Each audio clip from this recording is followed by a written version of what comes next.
when I get started, you just have to stop me just to say things like that. So formal translations are sometimes considered to be literal, but there really is no literal translation. Do you know why? It wouldn't make any sense. It wouldn't make any sense. And the reason, I teach biblical Greek, so I'll just use Greek, but the same is true for Hebrew. If you did a literal word for word translation from Greek, it would make absolutely no sense to you, because Greek word order is different from English word order. So just the order of the words would change something. So in English, I can say John hit the ball. If I just change the word order, I change everything. The ball hit John. It changes everything. But in English or in Greek, if you were making that sentence, you could reverse those words and not change the meaning at all. So I'm not even going to try to explain to you why that is in Greek. I could, but if you want me to talk about it to you later during a break, I'll try to. But it'll take 6 years. So, but there really is no literal word-for-word translation unless you have. Do you know what a Greek-English interlinear is? Interlinear Bible? It's where you would have an English translation, and underneath it you would see the Greek words that correspond to that. So, so that's somewhat. But if you read the English. No, that's what they call a reverse interlinear. So an interlinear has the Greek on top and then the English underneath it. But if you just read the English, it doesn't make sense because it's in the Greek order. So, but no literal word-for-word translations. But some translations are more literal. They try to stay as close to what is in the original language as they can. So certainly in any formal translation that's on this side of the spectrum is going to be more literal, more word for word than what you find on the other side.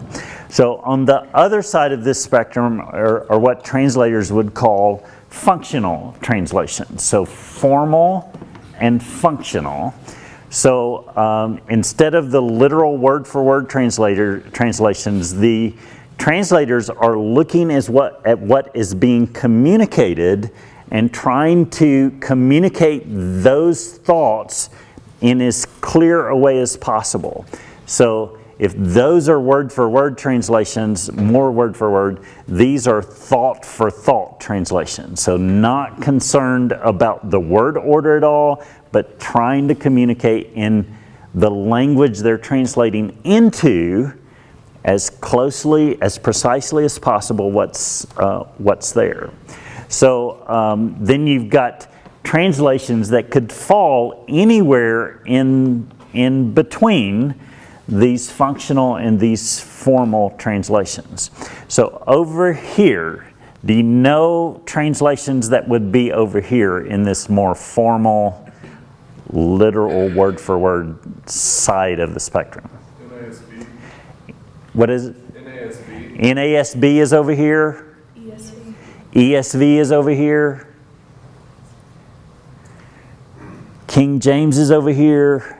New King James is over here. Revised Standard Version, RSV. The NRSV is over here. I would probably put King James, New American Standard is over here. And frankly, for those of us, unless you're reading those translations consistently, you would find those a little bit harder to read than what's on the other side, because they're trying to stay as close as they can to the grammar that's in and the sentence structure that's in the original language. So there are people who evaluate these translations in regard to reading level. The New American Standard is usually said to be about a 10th grade reading level. So it's still not like PhD level. I don't know of any translations that claim to be that far over there, but they are harder to read. So all of those that I mentioned, ESV would, New American Standard, King James, New King James would be maybe over here. ESV would maybe be a little bit closer here, but still way over here on this side. The Christian Standard Bible would probably be right here. So still formal, but moving in that direction. And by the way, the Holman Christian Standard Bible and the Christian Standard Bible are basically the same Bible. They just changed the name. So a little bit of updating in the CSB, but the HCSB and the CSB are basically the same translation. So they would be about here. If we go to the other side, do you know translations that are going to be over here? NIV. I would actually classify NIV as somewhere here. I don't want to say precisely here in the middle. I got a pre-publication copy of a translation, I don't know, 15, 20 years ago called the International Standard Bible. I don't even know if it ever made it to publication or not. But on the cover of it, it was a paper cover, but on the cover it said, "The most accurate and most readable translation ever produced." So what are they claiming? They're claiming that they found the very middle of this spectrum. And I think the claim is audacious. When I talk about translations in my class, I bring a copy of it and I get scared that I'm going to get struck by lightning, that I'm holding it in my hands. I think it's an outrageous claim, but they're claiming to be right in the middle between functional and formal. But I would put NIV. NIV doesn't make that claim. The producers, the translators don't make that claim about NIV, but it's somewhere, I think, right here in the middle. So it's much more readable than you're going to find in those, but it's not over here. So what would be further over here? The New Living Translation would be over here, and the Message is somewhere out there.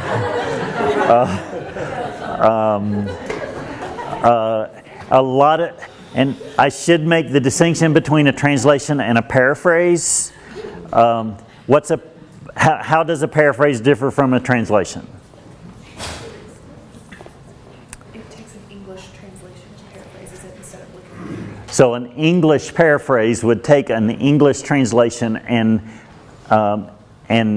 put it, the author would put it, in his own words. Kenneth Taylor published the Living Bible, I believe, in 1970. If most of you weren't alive in 1970, but if you had one of those early copies, it said on the front cover, a paraphrase.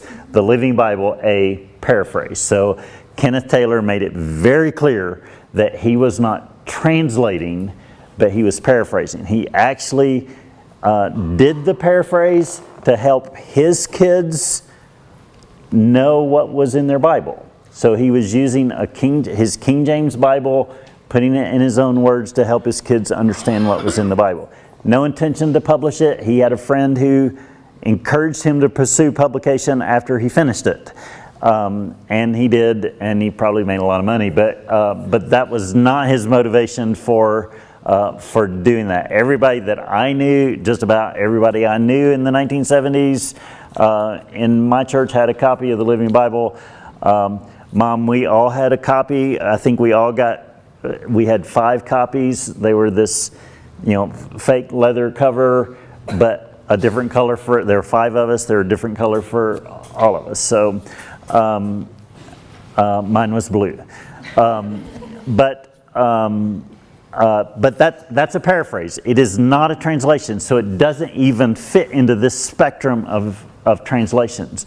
The New Living Translation, I don't know if you know about the New Living Translation, but it's designed to read like the Living Bible.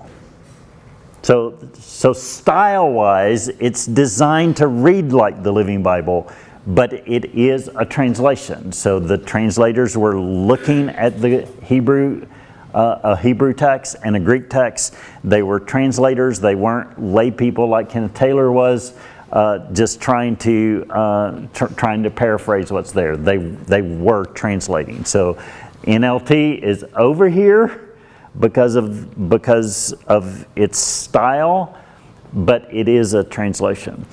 The Message, I don't prefer the Message. Eugene Peterson was a translator, so I think a competent translator. He knew what he was doing. If you read the introduction to the Message, he'll tell you what his intention was. He'll tell you his principles for translation. And I think he does what he set out to do. I look at that translation, and many times I go, what? When in the New Testament, when I look back at the Greek that's behind the translation, I usually say, okay, I see what he's doing, but I don't think I would make that translation choice. So I don't often find things that are terribly, that I find terribly wrong about the translation. It's just not my favorite. So I am exaggerating a little bit by saying it's way out there somewhere, but it's certainly far on this spectrum. So those are the two that are usually mentioned when I ask that question, but there are others like the Contemporary English Version, the New Century Version, there are others. Back in the 60s, Good News for Modern Man, is that what it was? I think it's interesting when you get translation titles that are... You know the Cotton Patch? The Cotton Patch would be out there in the field somewhere too. But it's a Southern translation. They hightailed it to Atlanta. Yeah, Egypt or something. but some of them, I think there's legitimate reason to question whether they belong in the spectrum or not of translations. But that kind of helps you to kind of see. You've got this spectrum and you've got others that are in the middle. I think there's value for us in being able to look at translations. And part of what I think, I was mentioning this to Tim earlier, I think sometimes we expect a precision in biblical words that we don't even expect from our own language. So we think that behind an English word is a Greek word that means this.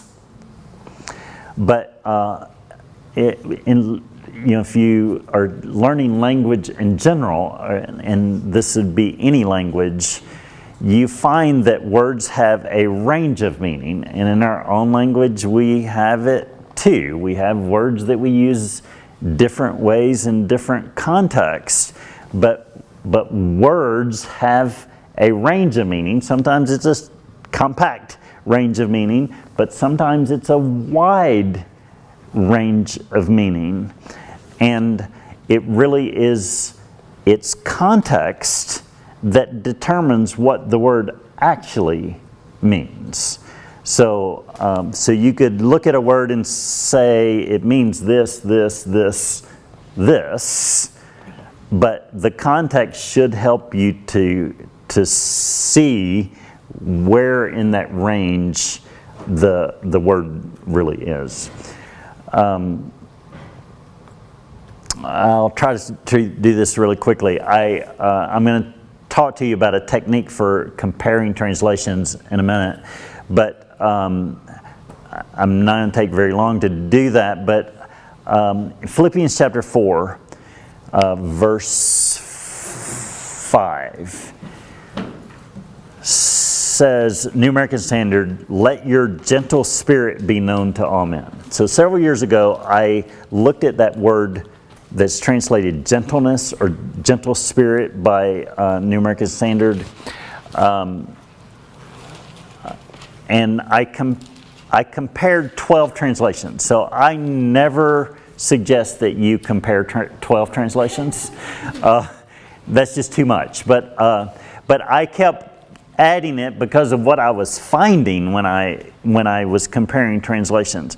I compared 12 translations, and that one Greek word is the word epiikes.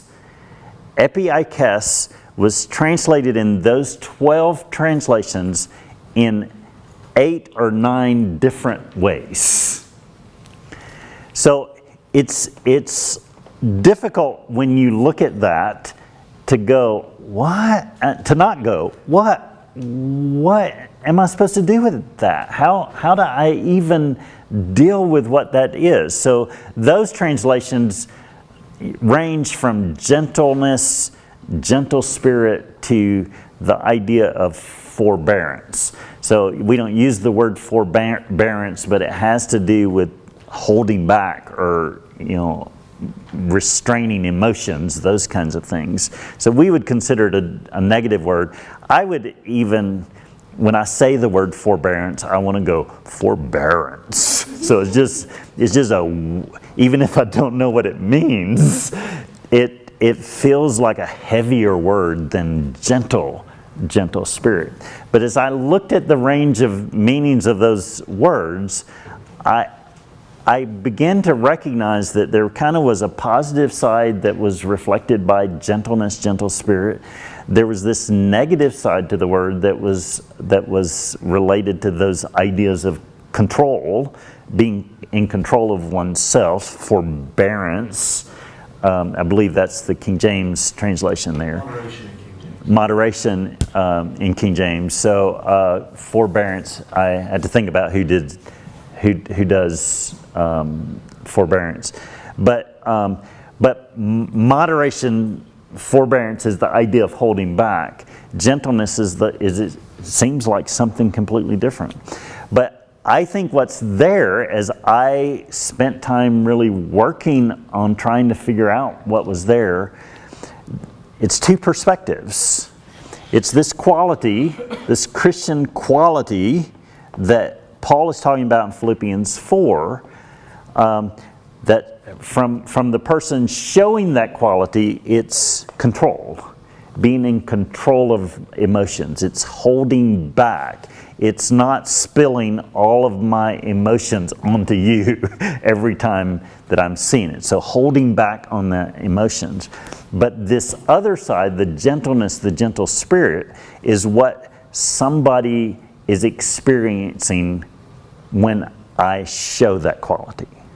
So you have it from the perspective of the one giving the quality and the perspective of the one who's getting the benefit of that quality. Does that make sense?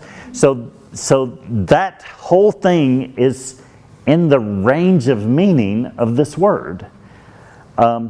And why do English translation, why are they all over the place in regard to how to say that? Well, how do you get all of what I said into a single word?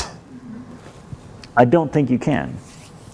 I wouldn't put, it's called a translation usually, I wouldn't put the Amplified Bible. I don't know if any of you are familiar with the Amplified Bible. I wouldn't put the Amplified Bible on this spectrum of translations either. I would call it a range of meaning kind of resource. So it's synonym there is, don't they? Yeah, it's that they're trying to give you this range of meaning. So when you read it, it's easy for you to think that the translators are suggesting that this word means, in this context, means this. But what they're actually suggesting is that this is the range of meaning for this word, but the context really determines most of the time where you go in regard to that. So in Philippians chapter 4, I think this translation very well, Paul could have been intended either one of those sides. And what I see in Paul's writing is that he usually, when you've got two possibilities there, he probably intends both of them. So he sees the fullness of this quality, and he's suggesting to, if we only knew Greek, he's suggesting that exhibiting gentleness as a believer in Jesus involves me being in control of my stuff, my emotions, and somebody benefiting from that in regard to my spirit before them, my gentleness, so they're not, every person I deal with isn't having to deal with every emotion that goes through my head. So, okay, that's pretty complex, but I hope that helps you to see what I'm suggesting about comparing translations. If you knew Greek and you could get a Greek English lexicon and see all of that range of meaning in that, then that would be preferable. So all of you go learn biblical Greek. I'm kidding about that, but I hope, We need sort of. someone to move out here to teach it to us. I'm ready to do it when I get here. So, but I think that's the best way to get at it. But most of you are not going to go learn Greek, and even if you know a little bit, you probably may not have enough for you to do that consistently in your Bible study. So, looking at English translations is a good way to do that. I really don't suggest that you compare 12 translations when you're doing a comparison, this kind of comparison. But I think there's benefit maybe for you to compare a translation that's on this side of the spectrum, for you to compare that to a translation that's over here on this side of the spectrum, and maybe one that's in the middle. So that helps you to see the range. There's probably not a whole lot of value for you to compare 3 translations that are formal translations, because this set of translations are going to be very similar. The ones on that side may be a little bit, the difference between NLT and the Message is going to still be pretty dramatic. But I think there would be benefit for you taking 3 translations, one from each kind of section of the spectrum, to compare. So what I really suggest that you would do if you were looking at a verse like Philippians 4:5, is that you would pull out a piece of paper and you would write those 3 translations side by side.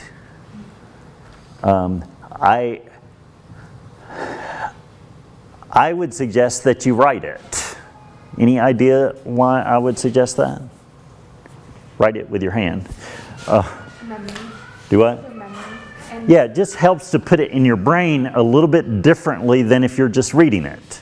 So I think that's the best way for you to do it. For if you keep any kind of a journal, and I mean any kind. And by the way, I do some journaling, but my journal does everything. So I do sermon notes, I do Bible study notes, I do reflecting kind of things. Sometimes my to-do list sometimes get into my journal. So my journal does everything. So that's the natural place for me to do something like this. Just put them side by side so that you see them. Then you can pull out a pencil or a colored pencil or a crayon if you've got kids. And just mark them so that you see the things that are common, and particularly the things that are different. So if you see a word that's different, then circle those so that you can see it. I wouldn't circle everything that's in there. You don't want to circle every word, or your marking doesn't make any sense. So it's the same kind of thing if you are comfortable marking in your Bible. I'm comfortable marking in mine, but some of you aren't. So this is a way for you to do that kind of marking without, messing up your Bible. So, but for you to do it with translations, I think is just helpful for you to be able to see the similarities, see what's the same in all three of these translations that go through the spectrum, and the things that are different. So, the word that's used to translate a particular Greek or Hebrew word may be different. The sentence structure may be different. So you may have a complex sentence in a formal translation that goes on forever. So, Ephesians chapter 1, you've got a sentence that is about 600 words long. I exaggerate, but it's long. But the NLT might divide that into 5 sentences. So being able to see that difference and see what they're doing with that, not changing the meaning, but simplifying the grammar to help the reader to be able to understand what's there. So putting those side by side is helpful. So if your handwriting is atrocious, or you just don't want to do it with your hand, I do think it helps to get it in your brain in a different way, for you to process it differently, for you, even as you're writing it, you're wrestling. I used that idea last night. But if not, then do it on your computer. So you create, you can get an Excel document and open that document and put 3 columns and put one translates each column, and you've got it there. You can go to a Bible study website and copy the translation and paste it into there, so you're not having to even type it in. So you've got shortcuts that you can do if you want to do it electronically instead of by hand. You also, I'll mention BibleGateway.com several times. Today there are a number of those kinds of Bible study websites that offer very helpful things. I would encourage you to view those as kind of a library in itself. Those sites are not designed to be sources for you. They're designed to collect sources that can help you with Bible study. So BibleGateway.com, BlueLetterBible.com, BibleStudyTools.com. There are a number of those, and they, if you've not done that before, to explore what those could offer to you is helpful. But on Bible Gateway, they offer the feature, and I can show you later if you want me to. You can actually open up a translation. If we were looking at Philippians 4, you could open up Philippians 4 in ESV, a formal translation. Then you could add another translation, and side by side you could have ESV and NLT from the other side of the spectrum side by side. You could then put NIV there in the middle of the spectrum and have those 3 translations there on the website sitting side by side. They will let you put up to 5 translations side by side that way. Bible Gateway does that. So that's convenient. I think when you put 5, you end up with columns that are about this, 2 words on a column. So I find it hard to do that do that many on Bible Gateway, but 2 to 3 translations side by side is easy peasy on BibleGateway.com.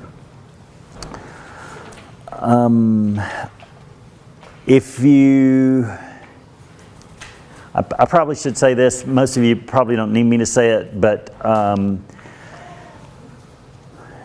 lots of ways for you to access a wide variety of translations these days. So you can go to Amazon and buy just about any translation you want to. You can go to a store and find, just about any translation you want to find. But you can go online to one of these Bible study sites, and most translations that are available to you in any other way are going to be available on those Bible study sites. You've got apps that you can access these translations straight from your phone.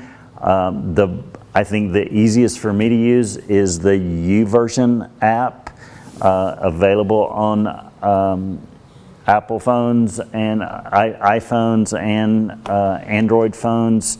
So you can open up a wide variety of different kinds of translations and be able to read them, look at them there. So I use YouVersion pretty frequently. So about 5 translations that I look at pretty consistently: ESV, New American Standard, NLT. I forgot what I've already said. So sometimes I look at the Message, but not all the time. I can't remember what I've said. So, but YouVersion is great. Just about any English translation that you want, you could find there. And if you speak another language, you can find the other languages there too. So, okay. Any quick questions about that? Are there any new translations that you know about that are coming out that you would recommend? You know, the Legacy, do you know much about that one? That came out of Grace. The Legacy Standard Bible, that's probably the newest one, but that I know about really. Legacy Standard is basically New American Standard, kind of a focused New American Standard. So it comes out of Grace Church in Southern California, John MacArthur's church. So Master's College is the faculty of Master's College who did the work on the Legacy Standard. The times that I've looked at Legacy Standard, it looks like a really solid translation to me. In places very, very similar to New American, well, it's very similar to New American Standard. John MacArthur has preached from the New American Standard for, probably since the New American Standard was published in 1970. So it's very, very similar to New American Standard, but a good, solid translation. I think it's designed as a preaching translation. So, the Passion Translation has got a lot of attention. I struggle with a translation that has too much of a focus. So the Passion Translation is designed as a Pentecostal translation. And I just think you see the Pentecostal bias too much in the Passion Translation. So,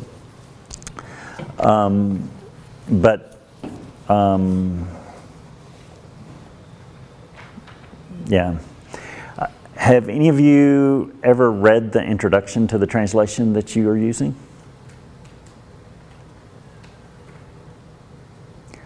I ask that question a lot, and rarely do I get people who say yes. It's surprising to me. But if you use the ESV as a translation, you should go to the front of your ESV Bible and read the introduction. So the translators will tell you in the introduction what it is that they were doing in writing this translation. They'll tell you why they chose to create this translation to begin with. They'll tell you what principles they were following in making translation decisions. So very often you can see why someone translates the way they did just from that introduction. I think you see it when you read the introduction to the Message. Eugene Peterson tells you exactly what he's trying to accomplish in his translation. He actually started translating the way he did because he was finding that the people that he pastored were having a hard time understanding their Bibles. So he was translating to help his people to understand the Bible better in a more contemporary language than what you would see in a formal translation. So again, I don't agree with his translation choices sometimes, but I don't see very much that I just say bad. I shouldn't tell you this, but my favorite passage in the Message is from Philippians chapter 3, where it's the Message says, "Beware of those dogs." And he's talking about the circumcisers, the people who were saying you had to be circumcised to be a Christian. He says, "Beware of those dogs, all bark and no bite." This is the part I like. "Knife-happy circumcisers, I call them."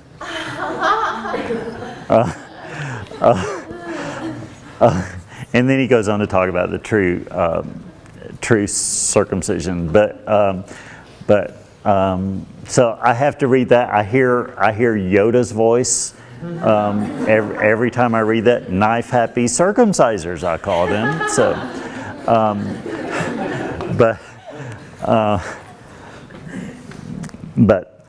any other quick questions about translations? If you think of anything else, just jot it down, and we will have the time at the end to talk about that. So, what I would like you to do, we're not going to take a long time for you to do this, but if you would let me just take the passage that we talked about, Philippians 4, verse 5, and you can maybe see a little bit of what I'm talking about. If you've got your phone and you have YouVersion, or you've got somebody around you that can help you, if you've got multiple translations just around you, I want you just to take a few minutes to think about what I suggested that you do in regard to comparing translation. So even if you just get to the point of choosing a formal translation and a functional translation and a translation in the middle that you could later go back and look at, that would be a step in that direction. So I want us to stop for a minute, and for you to, if you've got the access to the translations on your phone, you can actually write part of those verses side by side. If you just need to take a minute to think or talk among yourselves about what you could do, what you can do, what you will do in regard to this kind of assignment, then take just a few minutes. I'm just going to give you about 5 minutes, and this is our break. We'll mix this break in, so take a few minutes to do that, and then if you need to run to the restroom, or donuts are still over there, I guess, coffee's still over there. Okay, we're just going to start and let people filter back in. So I would encourage you to fasten your seatbelts. We've got a lot to do in the next hour or so. So just a couple of quick things about, I'll try to make them really quick, but about translations. What's the value of us doing, having translations? A new translation that you're not used to can help give you a fresh perspective about a passage. Whether you like the translation or not, it can spark your thinking about a particular passage. And that's, if we think about that wrestling mat, that's never a bad idea for you to have to stop and think about what's in a particular passage. You can see the nuance of biblical words. That's what we were just talking about. You can maybe understand complex grammar and sentence structure if you're used to using a formal translation and you're struggling with one of those really, really complex sentences that goes on forever. Then a functional translation can kind of help you to unravel that. You sometimes are reading for different purposes.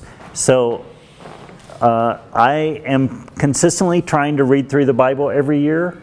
So that Bible reading is not really associated with me doing in-depth Bible study about that. So what I'm trying to do this year is to read through the Bible several times. So I don't know if any of you have ever done a reading plan that does the Bible in 90 days. That's quite ambitious. But I've not done that a whole lot, but the first time I ever did that, it amazed me how much I saw big picture about the Bible that I had never seen in a lifetime of study of the Bible. So for you, it's ambitious to do it, but it can help you with big picture kinds of things. And if I'm doing that kind of reading, I would tend to use a more functional translation to do that reading than a formal translation. So if you're doing devotional reading, you might try a more functional translation at times. If you are reading the Bible on a plan consistently, then change that up every once in a while. If I'm doing in-depth study of a particular passage, I am usually using as my basis a formal translation, one that's closer to the structure of the original languages. So you may have different purposes there. And I would say if you're at a different level too, when I was a youth pastor, I had mothers who pretty consistently came to see me around Christmas time. I want to buy David a Bible for Christmas. Should I buy him a King James Version? This was 30 years ago, but my typical response is, what do you want him to do with it? And I really didn't mean to be snarky about that, but it was. But they would say, well, what do you mean? And I would say, do you want him to read it? And she would always say, well, yes. And I said, well, don't get him a King James then, because he's not going to read it. So get him a translation that's in the kind of English that he reads when he reads. He may not read very much, but so usually at that time there are lots of other translations that are available today, but it was usually NIV that I was recommending at that point for somebody like that who is young and not read the Bible very much. If I have students in some of my classes, not usually my biblical interpretation class, but in some of my other classes who are not believers. They've never been to church. They have never read the Bible before. I usually don't ask them to start with King James because they're not going to keep reading King James because they don't read anything in King James English. So typically these days, if I have somebody who's not a believer, who's reading the Bible for the first time, I'm usually recommending NLT for them. So I think different translations for different purposes, different translations for different levels of study. But if you have been reading the Bible all of your life, I don't think there's any reason that reading another translation than what you're used to is going to mess you up. So it I think can help spark you.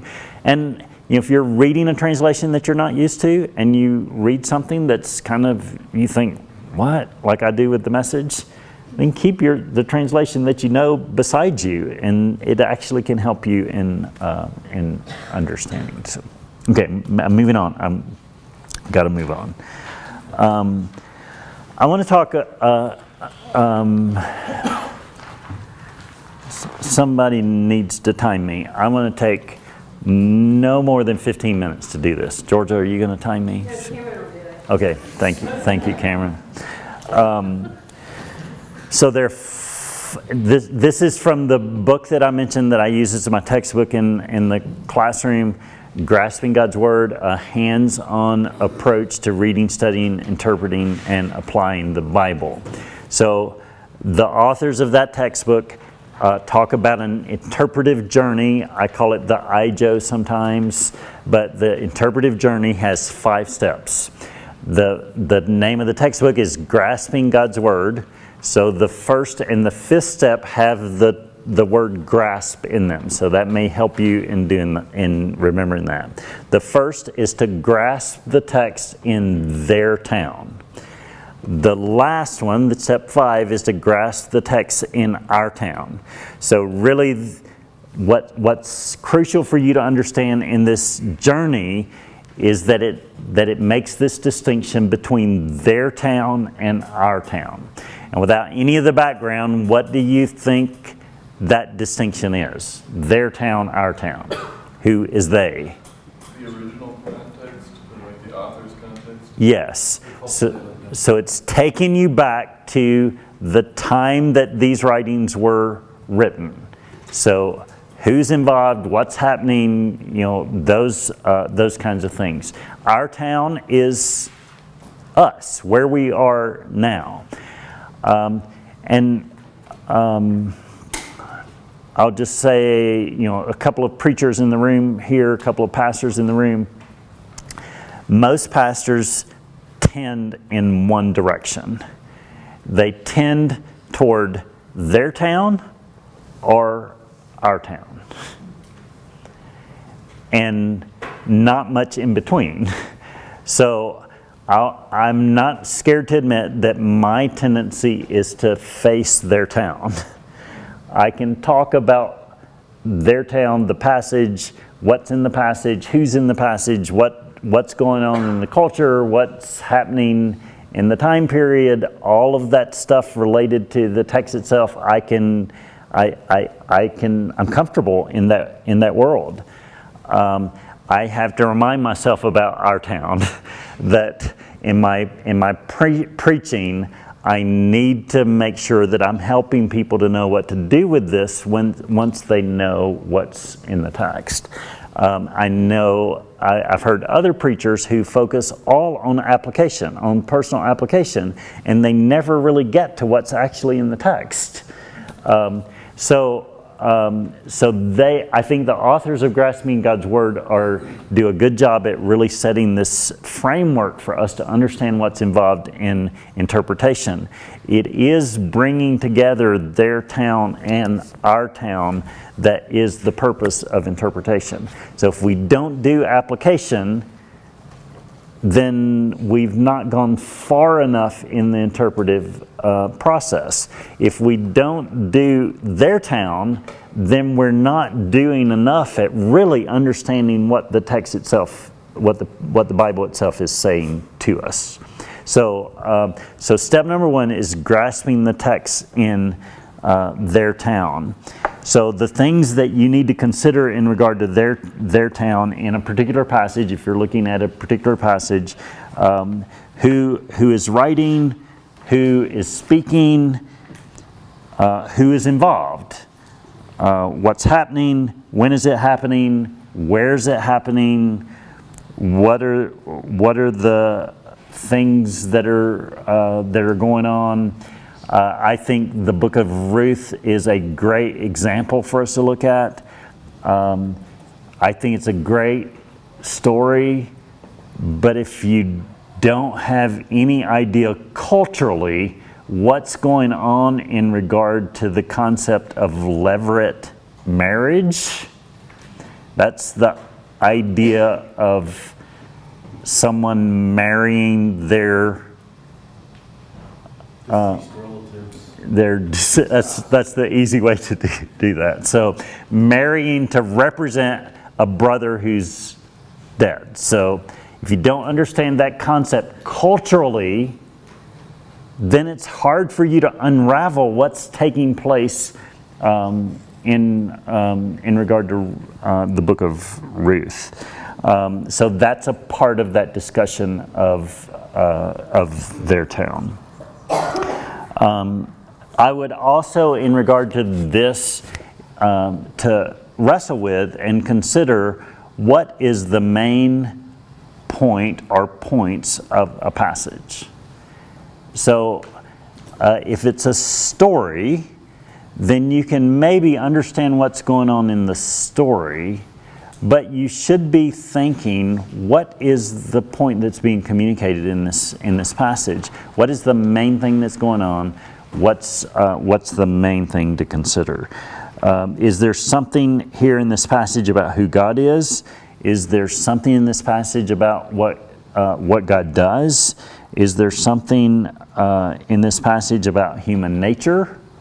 Is there something in this passage that a follower of God should be doing? So those are just some ideas about the things that you and that you should be doing in regard to that town. So notice that part of what I say, I think this is the place to start in regard to interpreting the Bible. What's in the passage? What's in their town? The place not to start is, what does this passage mean to me? I think that's often where we start in regard to Bible study. What does this passage mean to you? But that's not the place to start. What does the passage say? What does the passage mean? Is the place to start. In general, what does it say and what does it mean? What does it mean to me? What am I going to do with it? Is the last step. So step number 2, if you've got this journey, you've got grasp the text in their town. We're headed toward our town. But step number 2 is to measure the width of the river that needs to be crossed. So there's this idea, and there's a picture in the textbook that has, an ancient, sketch of an ancient town on the step 1 side and a contemporary town on step number 5, and then there's this river that runs between these worlds, if you want to view it that way. So step number 2 is to measure the width of the river to cross. I'm going to go ahead and tell you what step number 3 is, because it tells you why you need to do step number 2. Step number 3 is to cross the principalizing bridge. That's the hardest word for me to translate. It's the word principle. Principalizing bridge. So just remember the word principle. That's what you're looking for there. So there's a bridge that we have to construct in this interpreting process. So the reason that we need to measure the width of the river, if we're building a bridge, is what? Why do we need to measure the width of the river? To know how big the bridge is. You have to know how wide the bridge is. I live right now in Riverside, California. Georgia, do you know what the river is that runs through Riverside? Nobody does. It's the Santa Ana River. It's the Santa Ana River bed.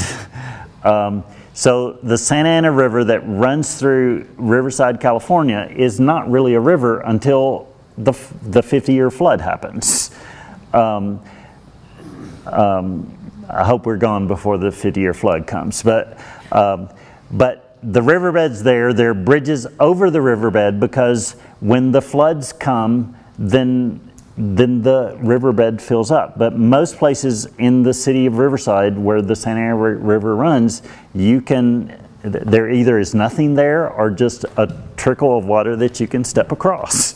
So not really what we would call a river. But there are bridges there, but the bridges are there for the width of the riverbed for when the flood happens, when there is water there. How many of you have seen the Mississippi River?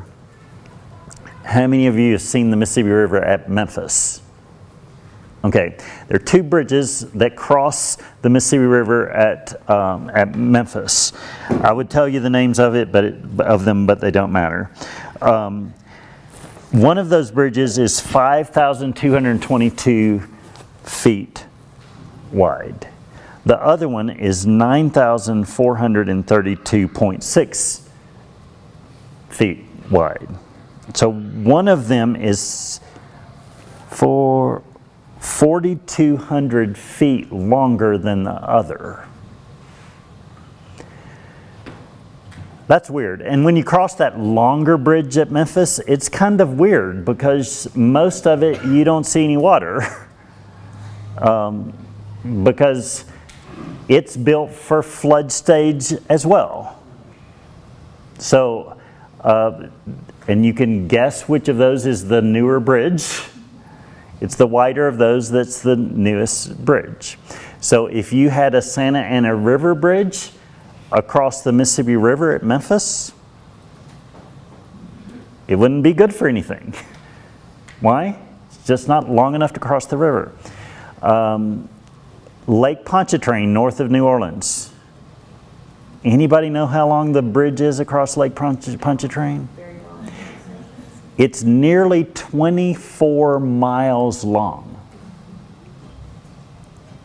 If you built even that longer bridge over the Mississippi River at Memphis, you put that over Lake Pontchartrain, it does no good. So the bridge needs to match the river that's being crossed. So if we're looking at biblical texts and we're thinking about this distance between their town and our town, there are some passages where the width is not that great, where you don't have lots of things that are going on culturally that would keep you from stepping across from one side to the other. So you really don't need very much of a bridge. It's very easy for you to make that transition from their town to our town. There are other passages where the river is very wide. I think Ruth is one of those. If you really look at the details of the story, that the bridge is wide. There are lots of places in the Old Testament where there are things going on culturally, even with the Israelite people, that we go, what, oh, ooh.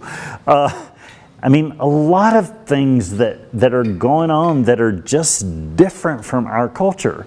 And instead of ignoring those things, we really should be paying attention to what it is that makes that difference between their town and our town.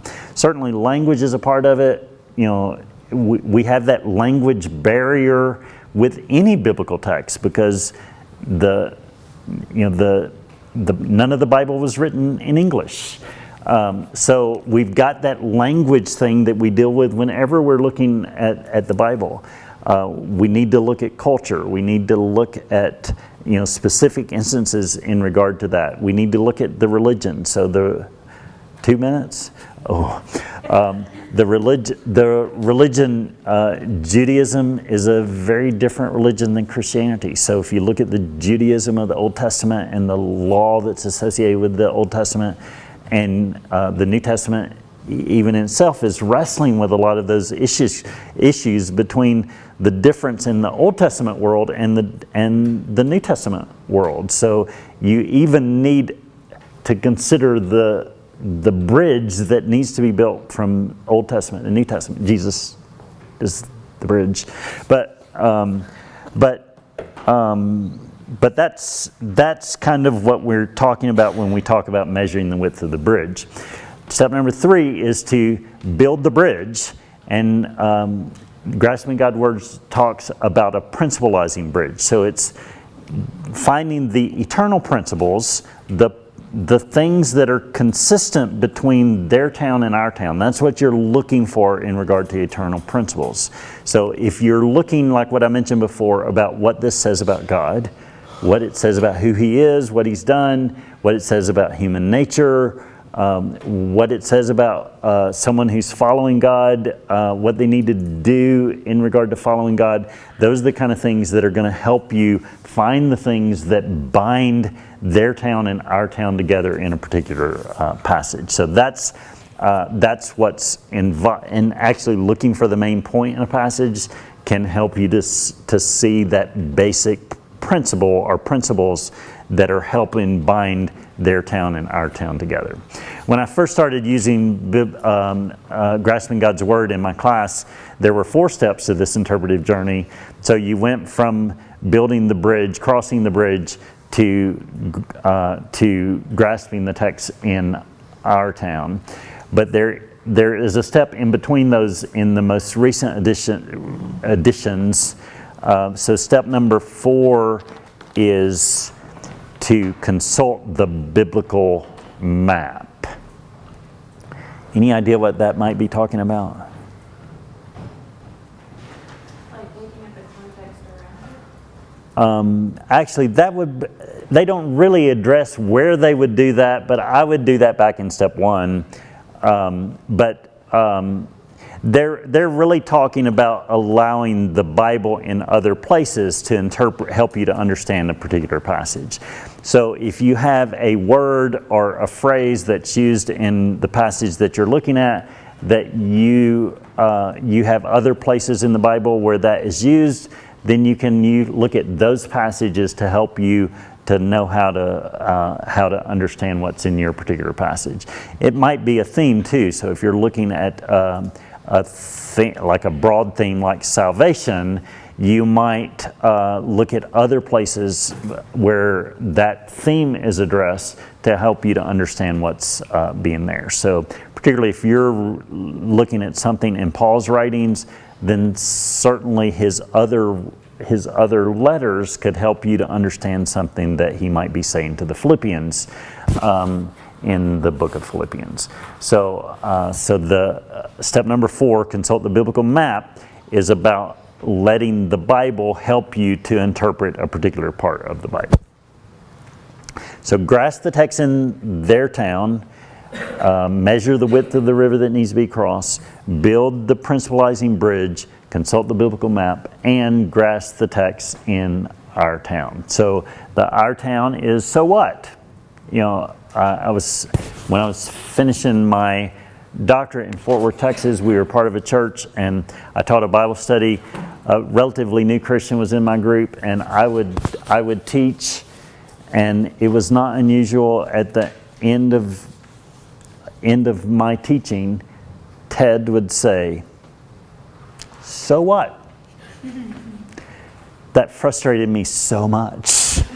But I'm so thankful for it because it forced me to start thinking about, so what? So what that I know what this says? So what that I know what this means? What am I going to do with it today? How is this going to change me? How is this going to transform me in regard to my Christian faith? How is this going to help me in the living of my life in relating to the people that I interact with today? How is this going to make a difference in my life? So those are questions we need to do.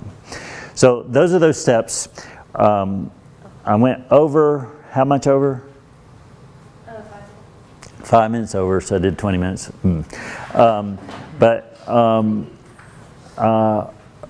Take notes. Take good notes. So when you find out something, just keep up with that kind of stuff. For me, it's not always that I'm going back and looking at the notes that I've made all the time, but just writing it down helps me. And sometimes maybe all you need to do is to write down the questions. So you may not have the answers to your questions that you have, but if you've got a question, that question may be for yourself to look at later, but write down those questions so that you know what to look for later. So,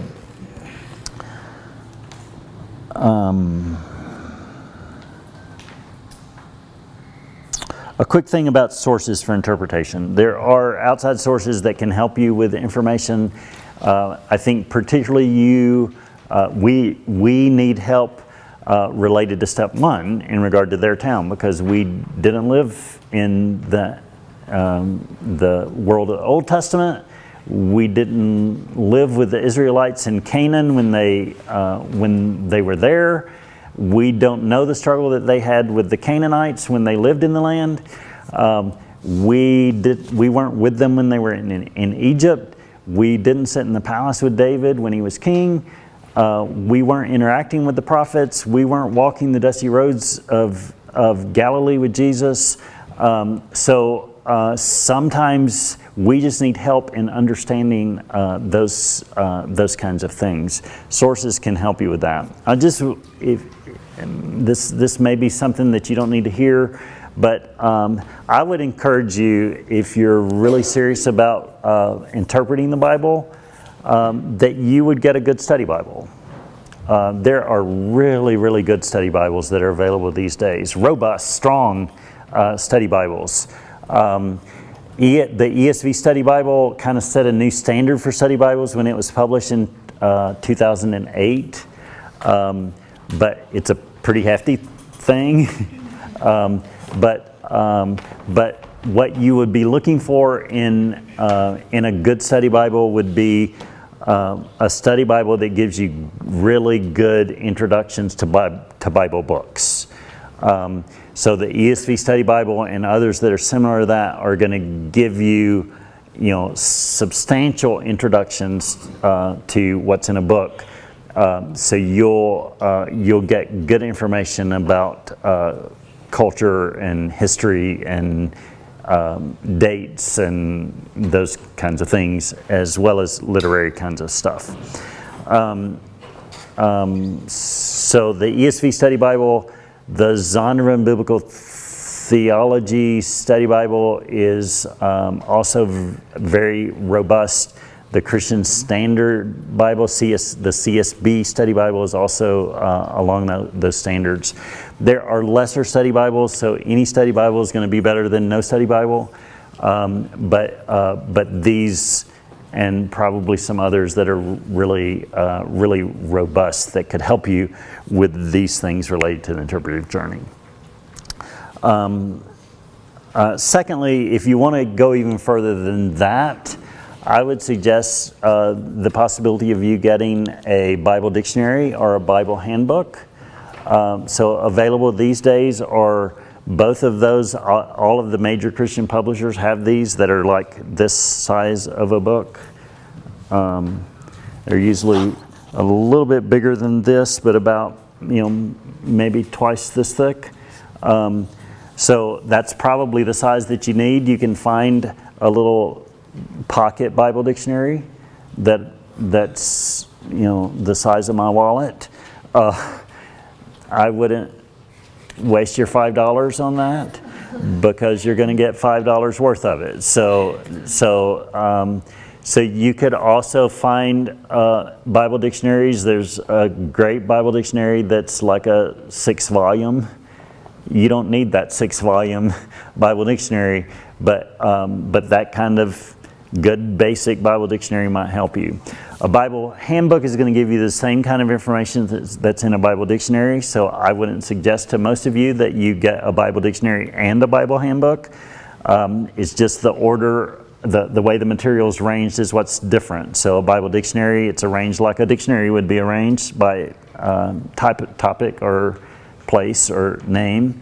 A Bible handbook is arranged by Bible book. So if you were looking at something in the Gospel of Matthew, you would look in the Matthew section. So it's in the order of the Bible books. So if you know the order of the Bible books, you could find what you need.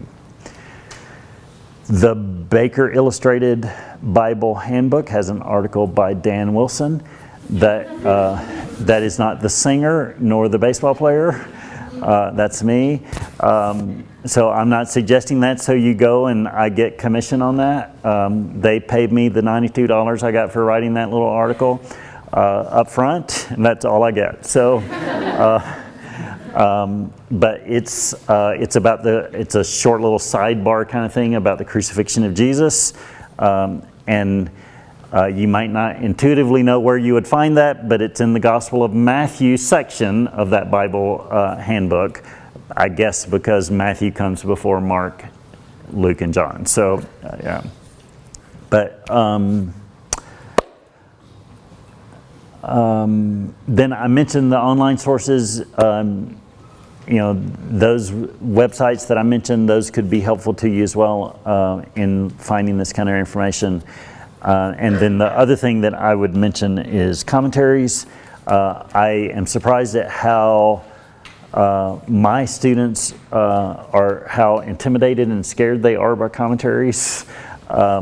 One of the things that they pretty consistently say that they appreciate about my class most is that I force them to be in a commentary, and they realize the value of a commentary.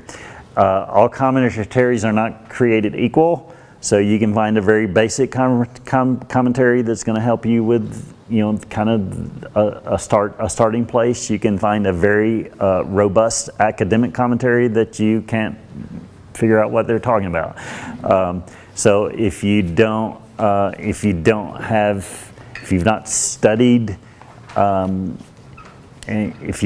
studied the Bible academically, then you probably don't need to be in the Word Biblical Commentary or the New International Commentary of the Old Testament or New Testament, because they're just very robust kind of commentaries. But you can find lots of commentaries that are easy for you to understand, and I'm willing to help you with that. Your pastors are willing to help you with that too. Okay, that's about sources. Context. I do think when I talk about context in my class, I talk about two parts of context. We talk about historical, cultural context. So that's where we're talking about those step one kinds of issues about culture and history and dates and politics. The relationship between nations and kings and all of those kinds of things that you're not just going to get on your own. But a good study Bible will give you charts where you can see the kings kind of in a list and see how they relate together. A good study Bible would even give you a list of the kings of the northern kingdom of Israel and the southern kingdom of Judah that kind of set beside each other, and you can see how the kings relate. The books of Kings and Chronicles kind of are doing that for you, but the way they kind of go back and forth, it's hard for you to keep up with that. So if you see it in a chart, you can find that kind of stuff in a good study Bible. So in regard to what you need to know in regard to historical, cultural context, a good study Bible is going to give you most of what, or a great deal of what you could need in that regard. I would say kind of a starting place in regard to context is you need to know who wrote. We talked about the human author last night. You need to know who wrote the materials that you are looking at. In most cases, we know who wrote the books of the Bible.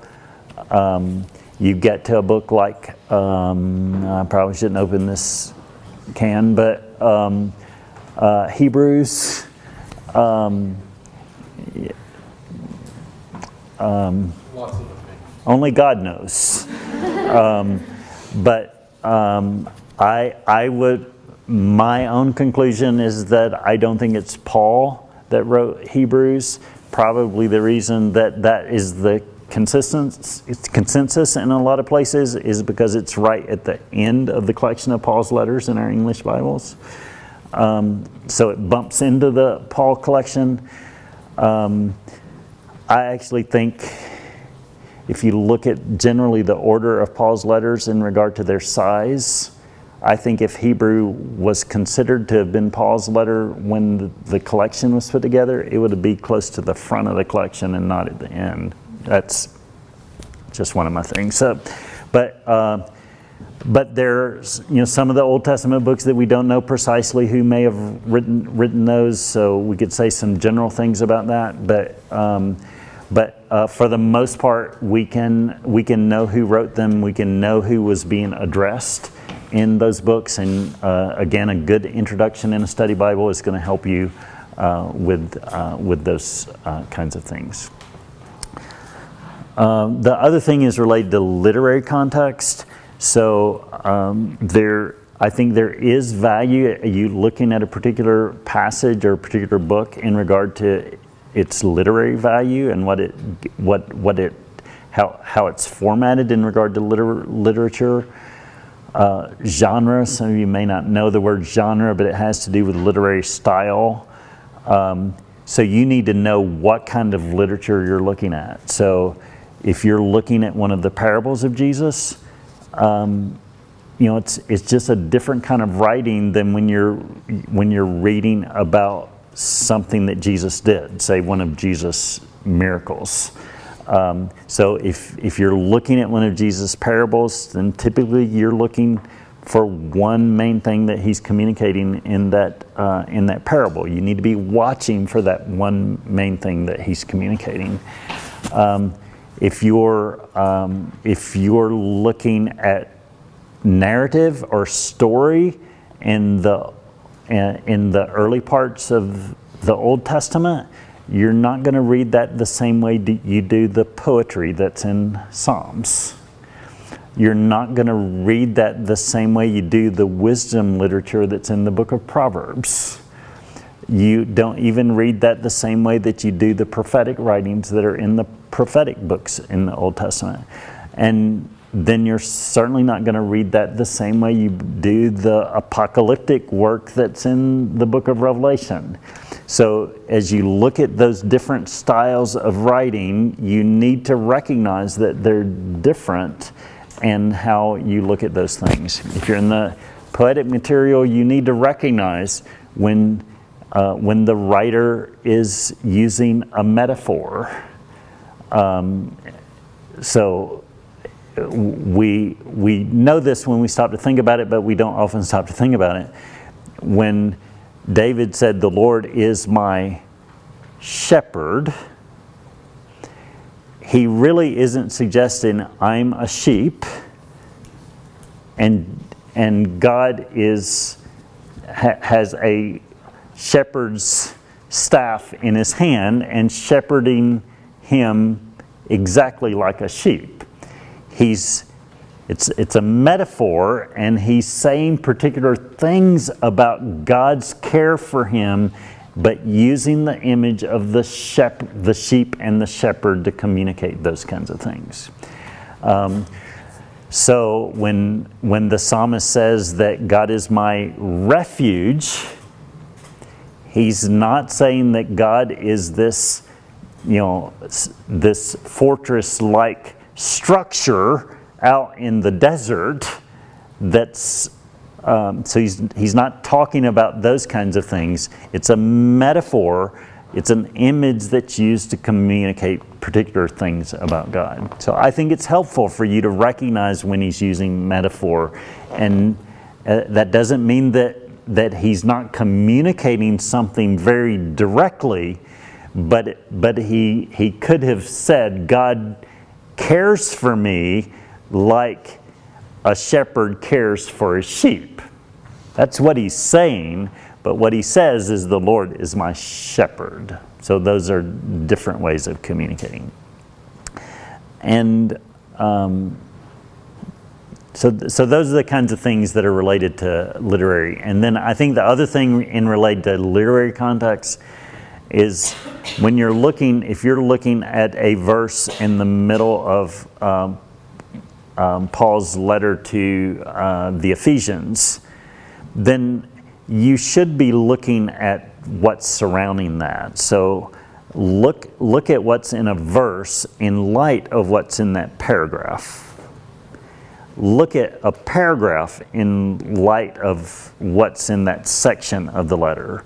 Look at that section of the letter in light of the entire letter. So it's the concentric circle kind of thing where you're starting here with a particular passage, but you're making sure that you're looking around that too, because sometimes you may really see where the direction he's going in what's around that you may not see in that particular verse that you're looking at. So, so make sure you're checking the context around a particular verse to help you do that. When I teach this class, I give my students they choose a passage at the beginning of the semester that they study for the whole semester. And one of the things that I do is I give them the choice of passages that have paragraphs that sit next to each other that don't seem to have any relationship to each other. And I consistently hear them say, I thought I had two different passages, but now that I've worked on this passage, I see how much these two things fit together. That makes me go, yes, yes. That's what this is all about.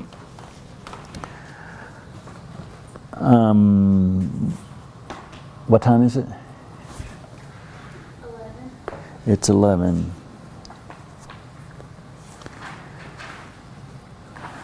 Okay, I'll just mention this. I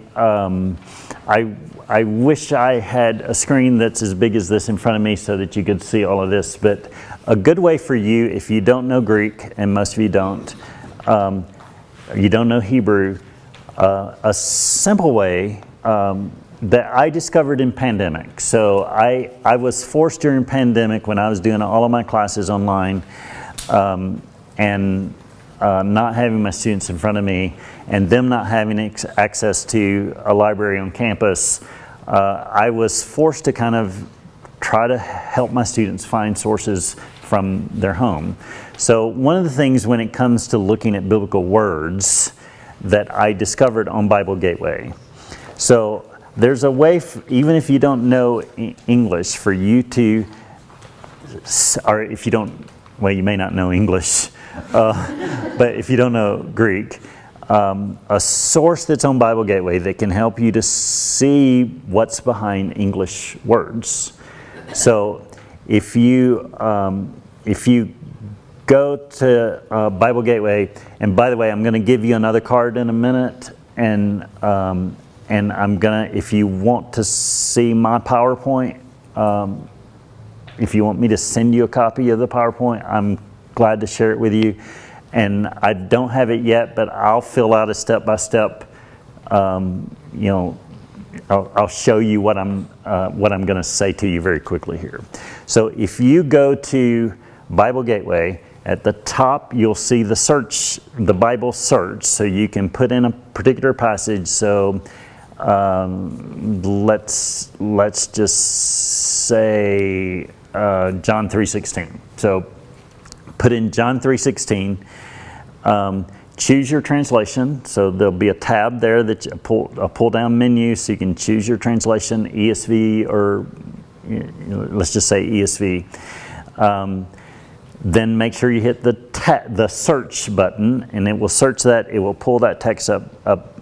No, actually, what I want you to do, I forgot what I was doing. What I want you to do, instead of choosing ESV or any other translation, I want you to go down and choose Mounce's Reverse Interlinear. Mounce's Reverse Interlinear. I mentioned Reverse Interlinear earlier. So a Reverse Interlinear has an English text and then Greek underneath it for the New Testament. So this is only New Testament. But you can click on any word. So you can click on loved. You can click on that. You can click on the English, or if you click on the English, it selects the Greek at the same time, and it will open up this sidebar over here that will show you the information about that word. So you'll see the basic definitions of the word, the basic usages of that word, and it will list several passages where it's used that way. So part of what they're doing is helping you to see the range of meaning for that word. Now that range of meaning for that word is not very wide, but it will show you what range there is. If you go to the bottom, it will give you the option of clicking on an active link that will take you to every passage where this is used. And what that will take you to is Bill Mounts' website, who he's the one who did this reverse interlinear. It will open up this Greek-English dictionary for you, and it will give you information about how many times this word is used in the New Testament. It will show you, it will show you again that basic distinction. And then if you scroll to the bottom, it will list every place in the New Testament that is used. So, with part of that verse there, in the same way that you would do, well, it actually does a better job than what you would do if you were using Strong's Concordance to do the same kind of thing. But it will show you every place in the New Testament that that word is used. So that would give you the opportunity to look at those places and see what those other passages might do to help you to understand a particular passage. So particularly what's helpful though is that it helps you to see what the meanings of that word are. So if there are various ways that word is used, then you can see that right there on your screen. I didn't know that was even available until just a couple of years ago, but it's helped my students a lot to be able to take a peek into what's behind our English translations that normally was reserved for people who had studied Greek in seminary and were able to look at Greek sources to do. So I recommend that to you. When I'm trying to do the same thing for the Old Testament, Dr. Mounts has not done that work for the Hebrew Old Testament. I don't know what he's waiting for, but he's a New Testament guy. But when I'm trying to do the same thing for Old Testament passages, I usually use blueletterbible.com to do that. So I'll try to demonstrate that on my PowerPoint too if you want to see that.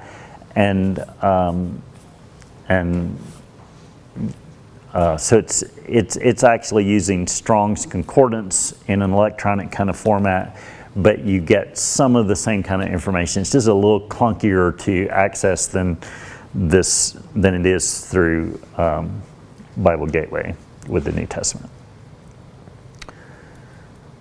So I hope that you'll take advantage of that. Particularly if you're comfortable with online working online, for you to do that will really help you out. Okay, will you make sure everybody gets one of these? Yeah, everybody that wants one. So I'm passing out these cards. If you want me to send my PowerPoint when I get it finished, it won't be until next week, but I really am delighted to be able to send it to you. What I would like for you to do is to tell me your name and then give me your email address, and I'll send it to you. And I'm perfectly fine if you have follow-up questions to what we've done this weekend that I don't get answered this week. I'm certainly eager to continue that conversation with you.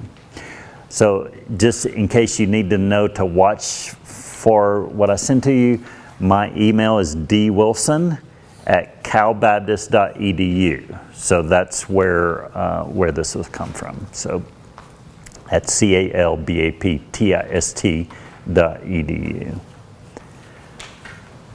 Okay, so what questions do you have? I'm sure I probably may have raised more questions than I answered already, but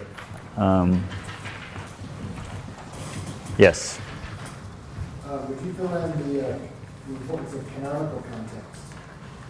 Oh, did I put that on there?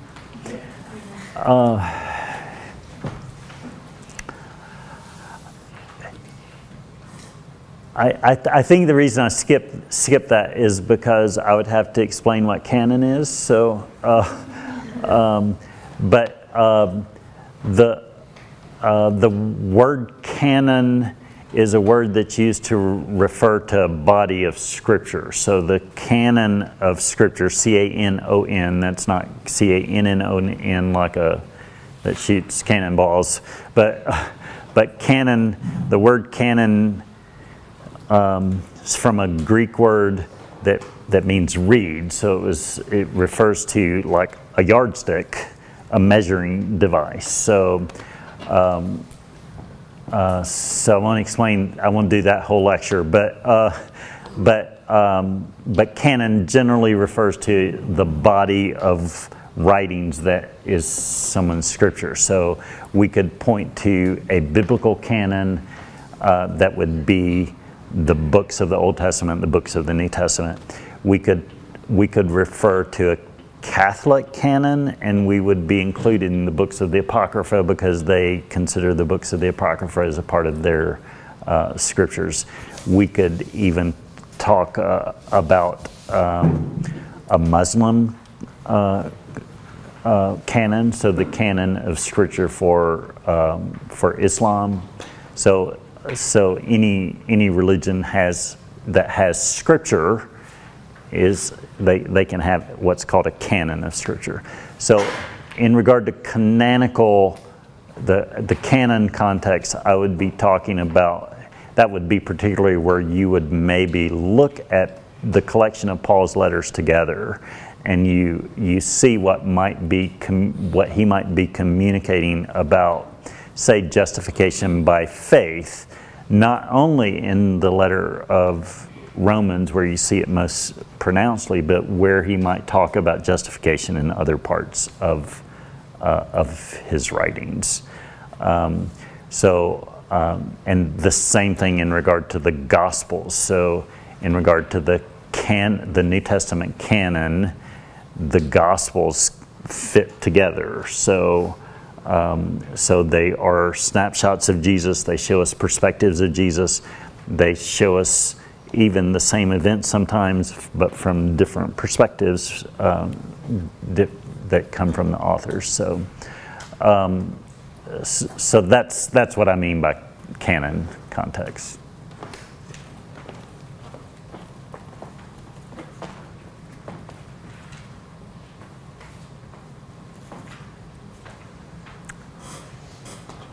This is a bullet on our little note sheet too, so the danger of word study work, where is the danger? Can you repeat the question? She asked about my point about the danger of word study work. I think the danger of maybe overemphasizing words. I've heard people teach where they just go from one word to the next word to the next word, and it's just an accumulation of word study work. What we have to remember is that there is no biblical word that sits on an island by itself.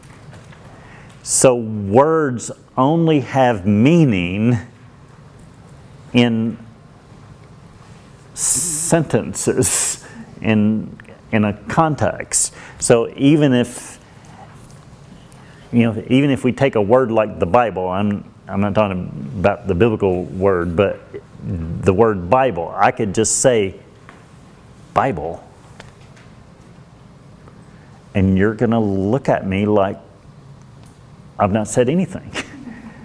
Because words don't really function without a context. So words function in a context. So we can get all wrapped up in what a word what it can mean. That's the range of meaning for a word. And maybe what it does mean in a particular context. But it's that context that determines what it actually means. It can mean this, but in this context it means this. Does that make sense? So I think there is the danger of thinking word study is the only thing to do in regard to studying the Bible. So words are important. I think words can help us a great deal in understanding what's in a particular text.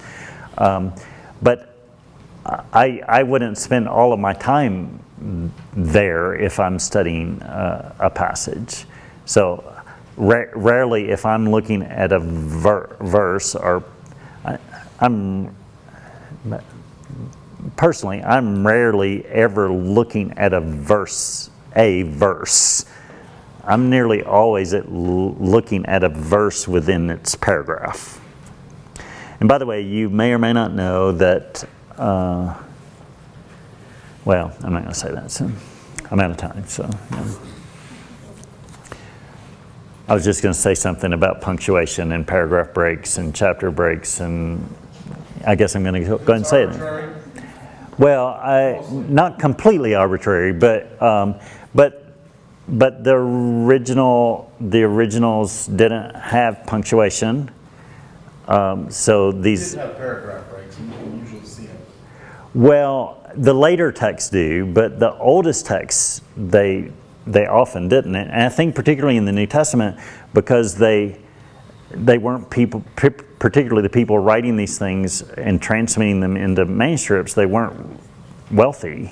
So they were looking for inexpensive ways of communicating. So they would cram a lot onto a page, and so they would kind of pull paragraphs together often. So the chapter divisions were added later. Punctuation was added later, yeah, I think our English translations do a good job at sorting that out. But you see sometimes you'll see paragraph breaks that are across the beginning of a paragraph is the last verse of the chapter before. So the chapter break is in the middle of a paragraph. So that's where the people who put the chapter divisions in probably didn't get it quite right. So Isaiah 53, for example, if you see in a commentary a discussion about Isaiah 53, it always includes chapter 52, verse 12.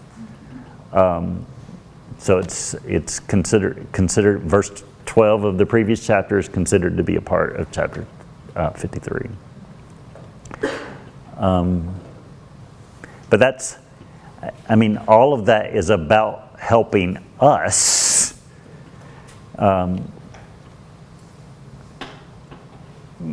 sometimes I want to say us Americans, but it's not just Americans, but it's to help us to be able to navigate it. It's not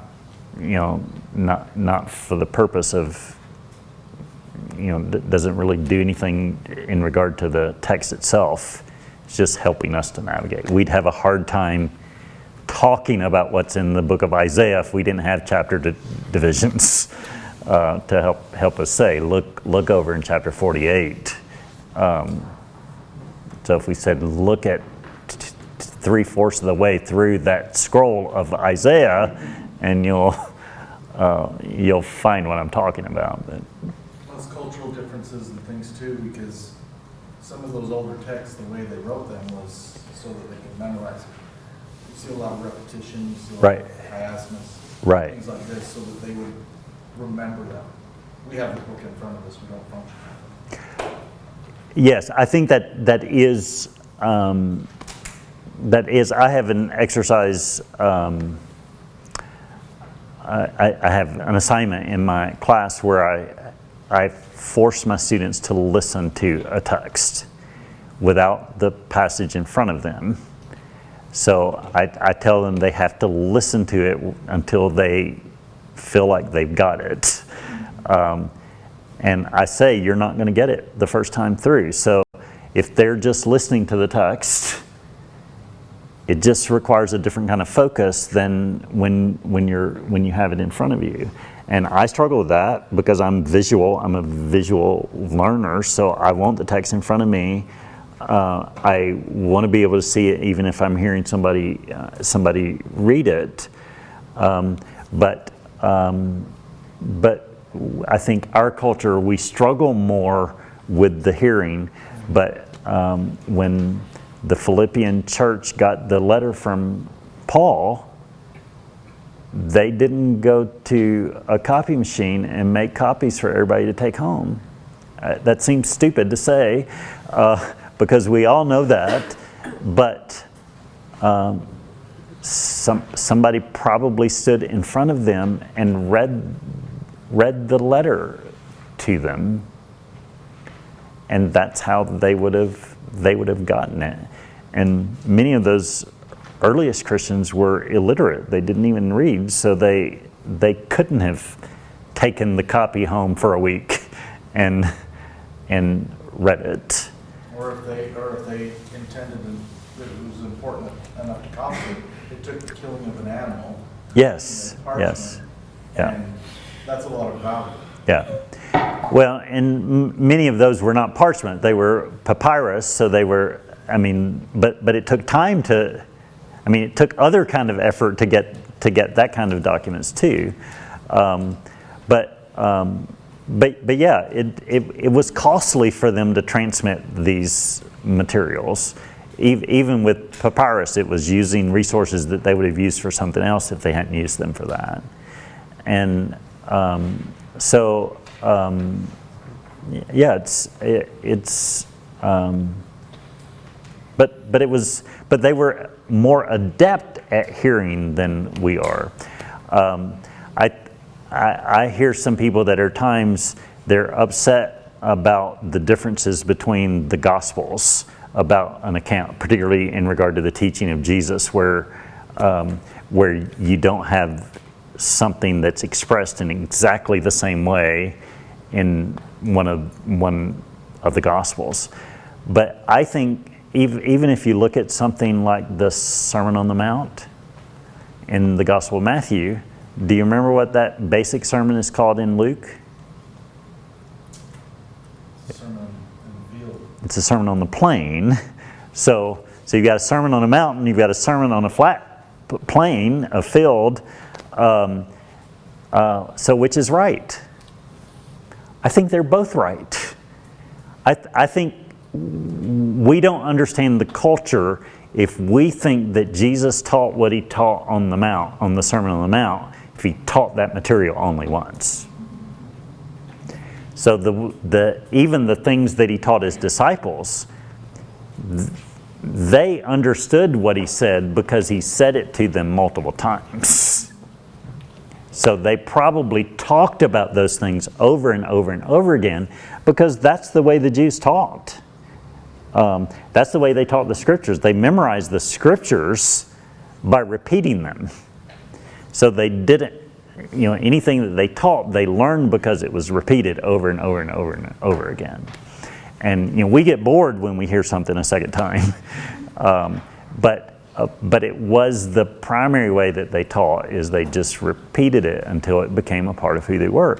And I think that's why the gospel writers, Matthew, Mark, Luke, and John, a lot of time had passed before they wrote these Gospels. So Jesus, if Jesus was born in between 5 and 7 BC, then his death would have been, in the late 20s AD, and the Gospels were written. We can't say precisely when they were written, but at least in the late 40s for the first of the Gospel, but probably even later than that. The first 3 Gospels were probably written by the mid-60s, but the Gospel of John is usually considered not to have been written until the 90s, about 90 AD. So that 30, you're talking about 66 decades later that John puts the pen to paper. It's not quite the way we picture that even, but he wrote these things 6 decades later, and you have more precision in regard to what Jesus said, more of Jesus. Even if you've got a red letter Bible, you see a lot more red letter in the Gospel of John than any of them. So more precision about what Jesus said there. But John remembers that. Certainly I'm convinced that the Holy Spirit enhanced his ability to be able to remember. But it probably would not have been unusual for someone to remember something that long, because He probably heard those things over and over and over again. And Jesus probably didn't say it exactly the same way every time he taught it. So we expect maybe a precision there that's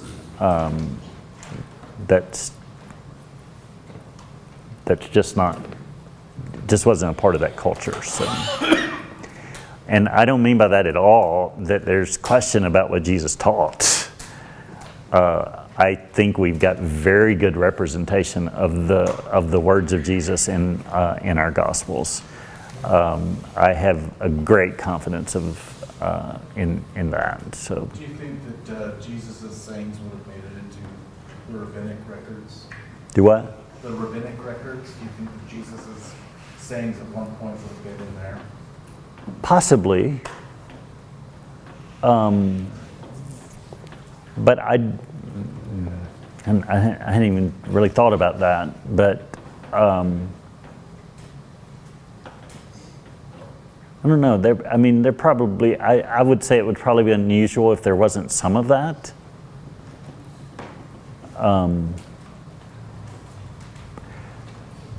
But maybe even a two-way street there in that regard. So Jesus certainly would have been aware of what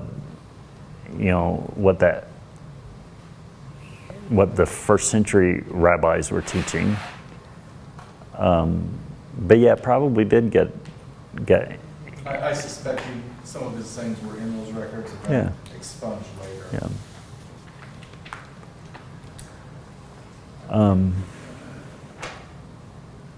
Yes. So 126, you got the applications. I never period Q&A too. I really don't think I'm going to. Let's see if I add anything to that. So.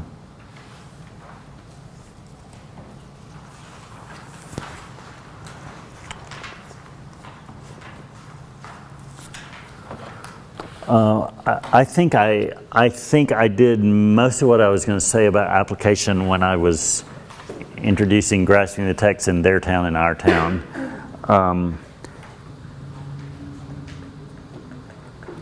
I don't think what does this verse mean to you is an irrelevant question. I just don't think it should be your first question. So I think you need to consider what difference it's going to make for you, the so what question.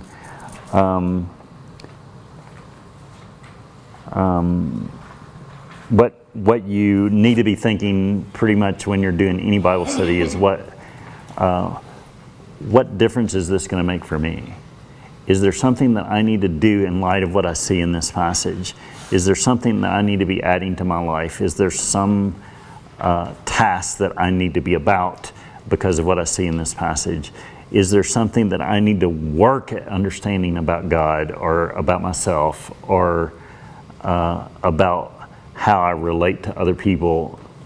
For me, that's where it hits more than anything. But how am I going to live my life? How am I going to communicate with people? How am I going to show the love of Christ? How am I going to exhibit gentleness today? Philippians 4:6. How am I going to deal with my anxiety today?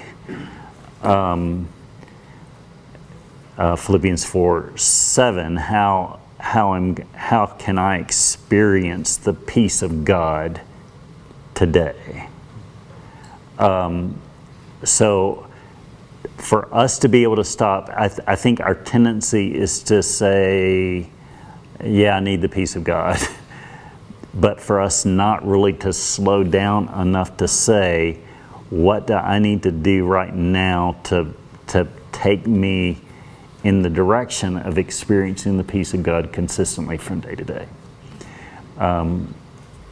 Maybe it's easier for us to think of that in terms of verse 6, where I often say, Paul says, be anxious for nothing, which means no thing. You're not going to find anything unusual if you look at that Greek word. It means nothing. Be anxious about nothing. And I include myself, what are we anxious about? Everything. Everything. Our culture, I think, demands that we be anxious about everything. But Paul says be anxious about nothing, but, what follows the but? In everything, prayer, petition, thanksgiving, let your requests be made known to God. I call this stacking. Paul does a lot of stacking in his writing.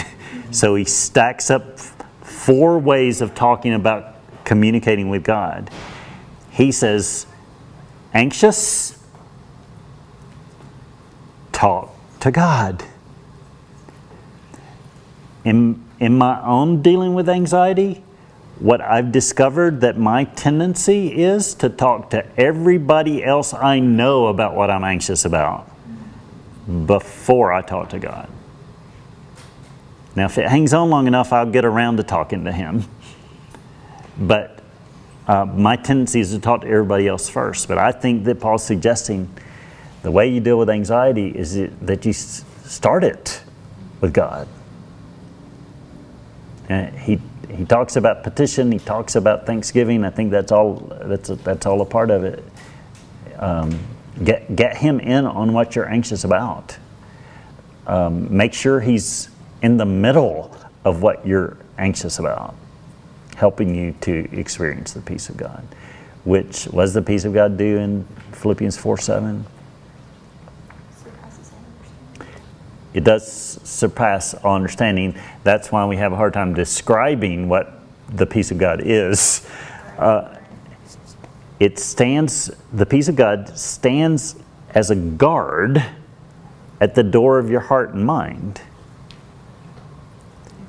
The peace of God standing at the door of my heart and mind, and I think it's connected to anxiety. So when I look at, pull back and look at the peace of God in light of what he's just said about anxiety and talking to God, that's when I skip the rest of anxiety and go straight to God about that, then I can experience the peace of God as the guard against that anxiety and what the enemy might use to tear me down or destroy me that's related to that anxiety.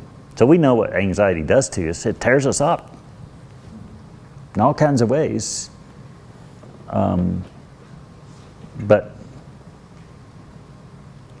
we need to be in the presence of God with our anxieties beside us, and let Him step forward to guard our hearts and minds as we're in His presence. I have a question about going back to grasping God's word. Do you have an example of a bridge that would be too short to get to the other side of the river? Well, I think I use Ruth. So I think if you stop short of understanding the relationship of Naomi to Abimelech, husband, wife, Abimelech, head of the family, the 2 sons, Mahlon and Chilion, the 2 daughters-in-law, Ruth and, where'd her name go? Orpah, yeah. I can't believe I forgot that. But, and then the death, ideal family in that culture. They're set up, that family set up, if you don't consider them fleeing Bethlehem to go to the land of Moab. Ideal family in regard to the extension of that family, and that's what levirate marriage is all about. But the three men die, and you're left with the three women. An old woman, she describes herself when they get back to Bethlehem as a bitter old woman, Mara. But an old woman, too old to have another son. And then she's got the two daughters-in-law, and one of them goes with her back to Bethlehem, the one back home. But linked to that levirate marriage is the idea of kinsman-redeemer. So kinsman-redeemer usually gets all of the focus on this passage, and it's usually in relation to Jesus being our kinsman-redeemer. And I don't have any problems with that kind of connection. I think that's there here. But I think we're shortchanging that. The river is, the bridge is too short if we take a straight line to Jesus and we don't understand the rest of what's here. So Boaz becomes the kinsman-redeemer. Whose kinsman-redeemer is he? We tend to think that he's Ruth's kinsman-redeemer. But he's not stepping into the shoes of Ruth's husband. He's stepping into the shoes of the father. He's stepping into the shoes of Abimelech. So why did he not then marry Naomi? She was too old to have offspring. She's too old to have offspring, so she can't fulfill that. I mean, with her, he can't fulfill that levirate marriage, the whole purpose of levirate marriage. So and in the law, you don't see the spelling out of this kind of relationship with a daughter and, a daughter-in-law being the one that gets married.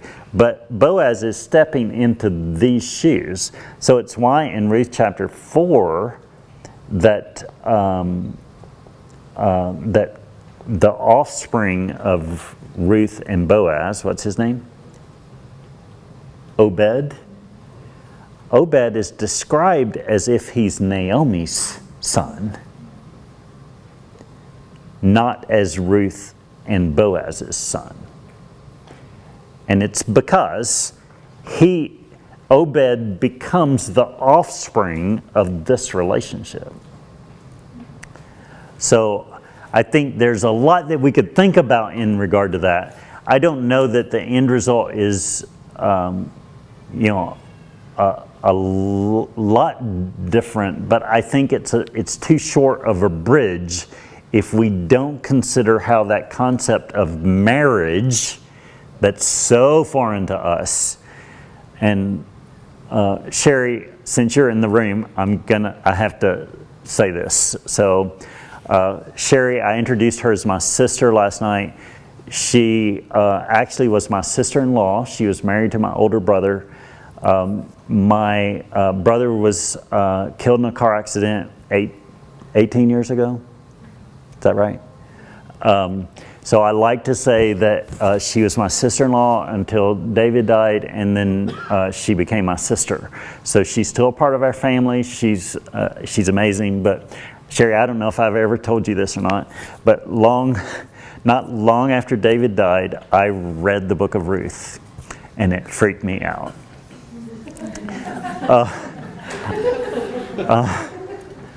I love Sherry. I loved Sherry back then, but I realized that if I had lived in that culture with this kind of expectation related to levirate marriage, that either me or my twin brother would have been expected to marry Sherry to give David male heirs. So David and Sherry had two girls, so they had offspring, but they didn't have males to carry on the family name. So in that culture, one of us would have been expected to marry her. And that freaked me out. So, but Not our town. definitely not our town. So I was really thankful for this distinction between their town and our town. So,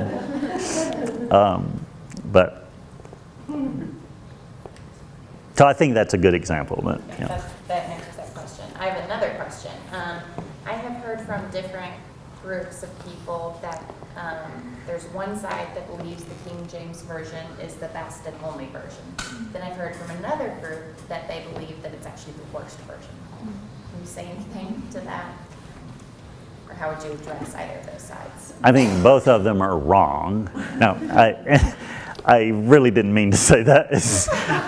Yes, I did mean to say it that emphatically, but I was doing it facetiously. So but I really think, and I want to explain why. So I actually think that the King James Version of the Bible is a really good translation.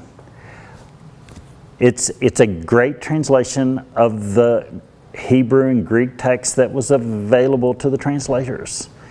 So, and into the language of the people of the time.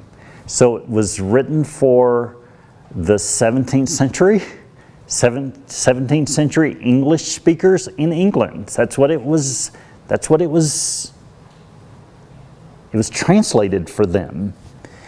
And so I think it's actually a very good translation. But I would say it's not the best translation. It's not the best translation for us. It's not the best translation for us because we don't speak 17th century English in England.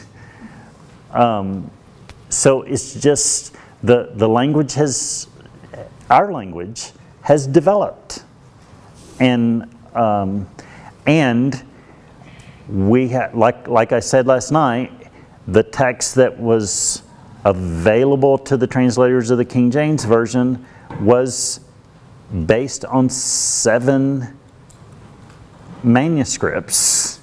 I think that's the defense I've heard, as in, like, it's one of the worst. I wouldn't say it's worse, though. I think for me to describe it as the worst would suggest that the translators did a bad job. I don't think they did a bad job at all. I think they did a great job.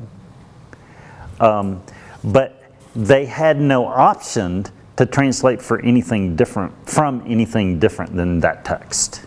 Would you say it's less accurate than some of the other ones, despite like the language differences now? I would say that the differences are not huge differences. So I think for me to say it's absolutely the worst would suggest to me that there are major differences, things about King James Version that I would point to and say that changes everything in regard to my theology, my understanding of biblical truth. And I just don't see that. So, yes? No, sorry. Oh, okay. I primarily read King James. I'm not against other translations at all. As far as bias goes, I was raised here in northern Utah. There's a reason why I read King James. I think that's valid. Right. So. But the other thing that I want to point out about that is that if you're going to discuss Bible with any Mormon, they're going to read out of the King James Bible. If you're not ready to encounter that language, then you're going to have a hard time talking to them. Now, they may not understand the Bible, they might not read the Bible, but it's the only one that they'll communicate with. Right, right. So that's one reason why I continue to read King James.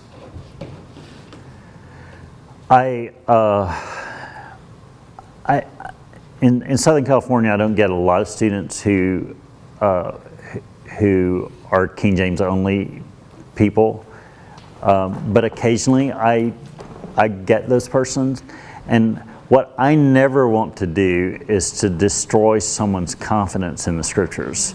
So if the King James Version is the only way they have encountered the truth of the Bible, I don't want to say something that's going to discourage them in regard to their they're interacting with the Bible. So I think somebody can, even someone who's young in the faith, if they understand the language and the barrier, I think, for people, in a lot of places in our country, is that the 17th century English is a barrier. So for those people, I want them to feel comfortable with being able to access the truth of the Bible from a Bible that they can understand and that they'll read. But I would not discourage even if I'm talking with a Mormon and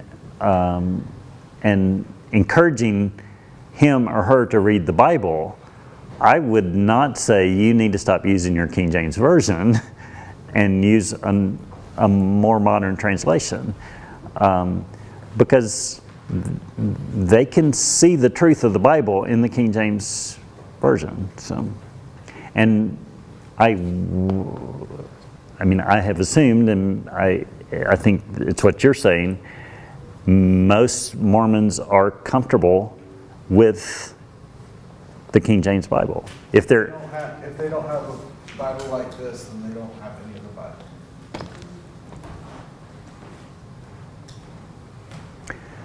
So that even reminds me that I need to be more familiar with King James before I make my move to Utah. So, my full move to Utah. So, thank you.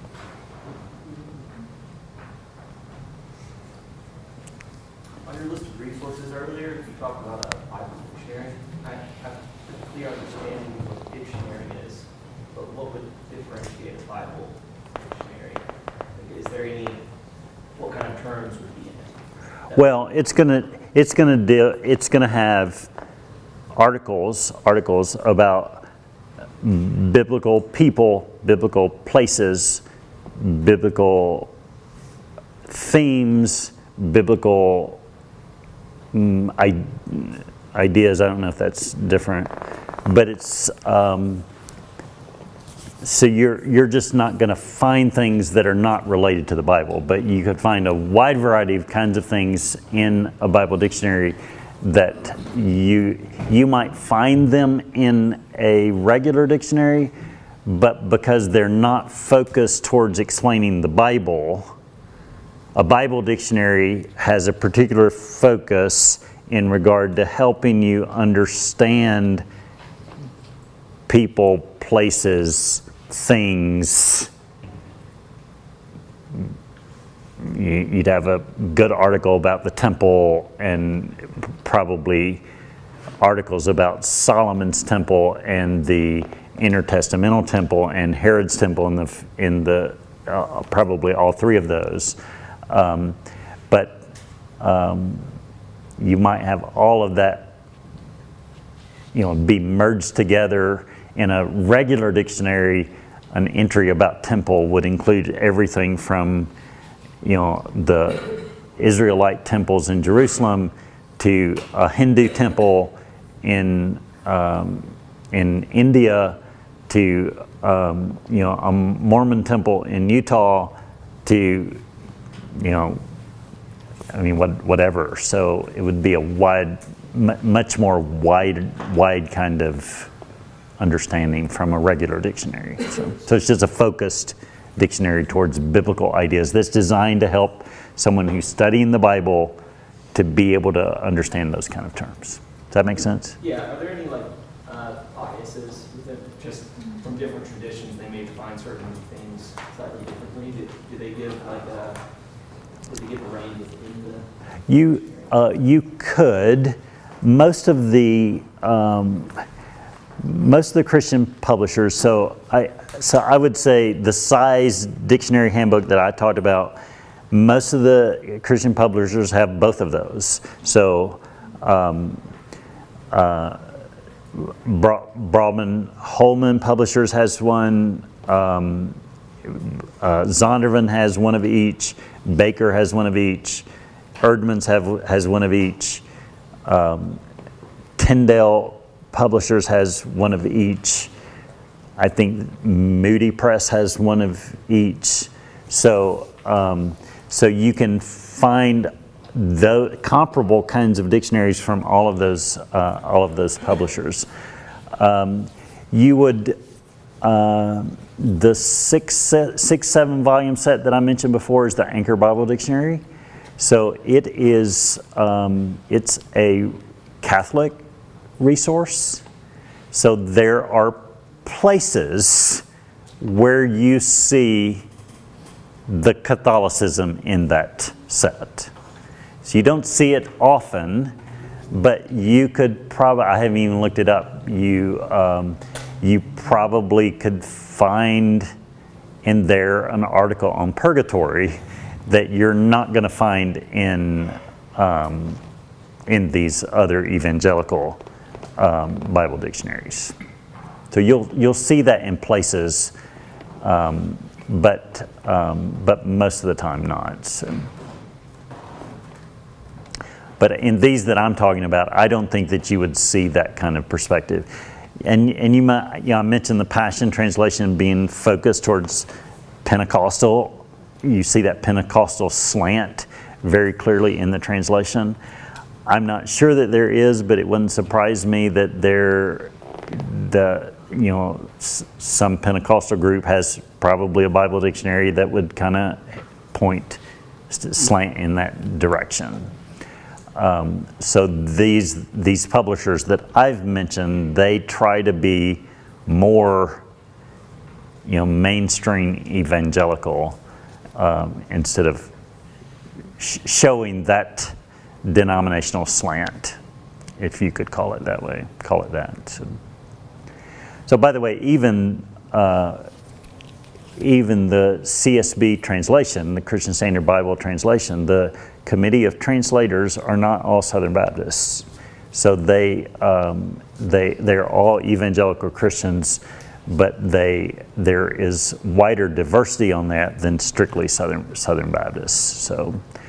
So they've tried to avoid just being a Southern Baptist translation, even though it's published by the Southern Baptist publishing arm. Yes. Tim's raising his hand. Oh, sorry. All right, so two-part question for you, Dan. When we look through the steps of grasping God's Word, and you think about, okay, I've got to ask all these questions of the text to figure out what's going on in that text. Then I've got to do all this work of figuring out what's the gulf between that time period, their culture, their context, and my own. Then I've got to build this principalizing bridge. Then I've got to look at the roadmap of the entire Bible, and then I've got to do some application in my own life. That's hard. That's hard. You just described a lot of work, right? Okay. So when things are hard, we don't do them unless we see why they're worth doing. So my two-part question for you is, what am I going to lose if I don't do that?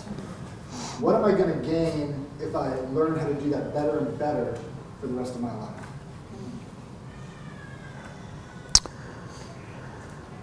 Okay. Was that two parts? Yeah, what am I going to lose? What am I going to gain?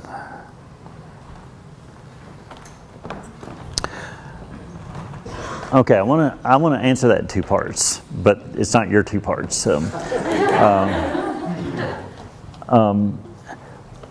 first of all, it is a lot, and you made it sound a lot harder than it was in my mind. So, I think because you just put it all out there in one pot. I wouldn't want any of you to feel the burden of doing all of that at once.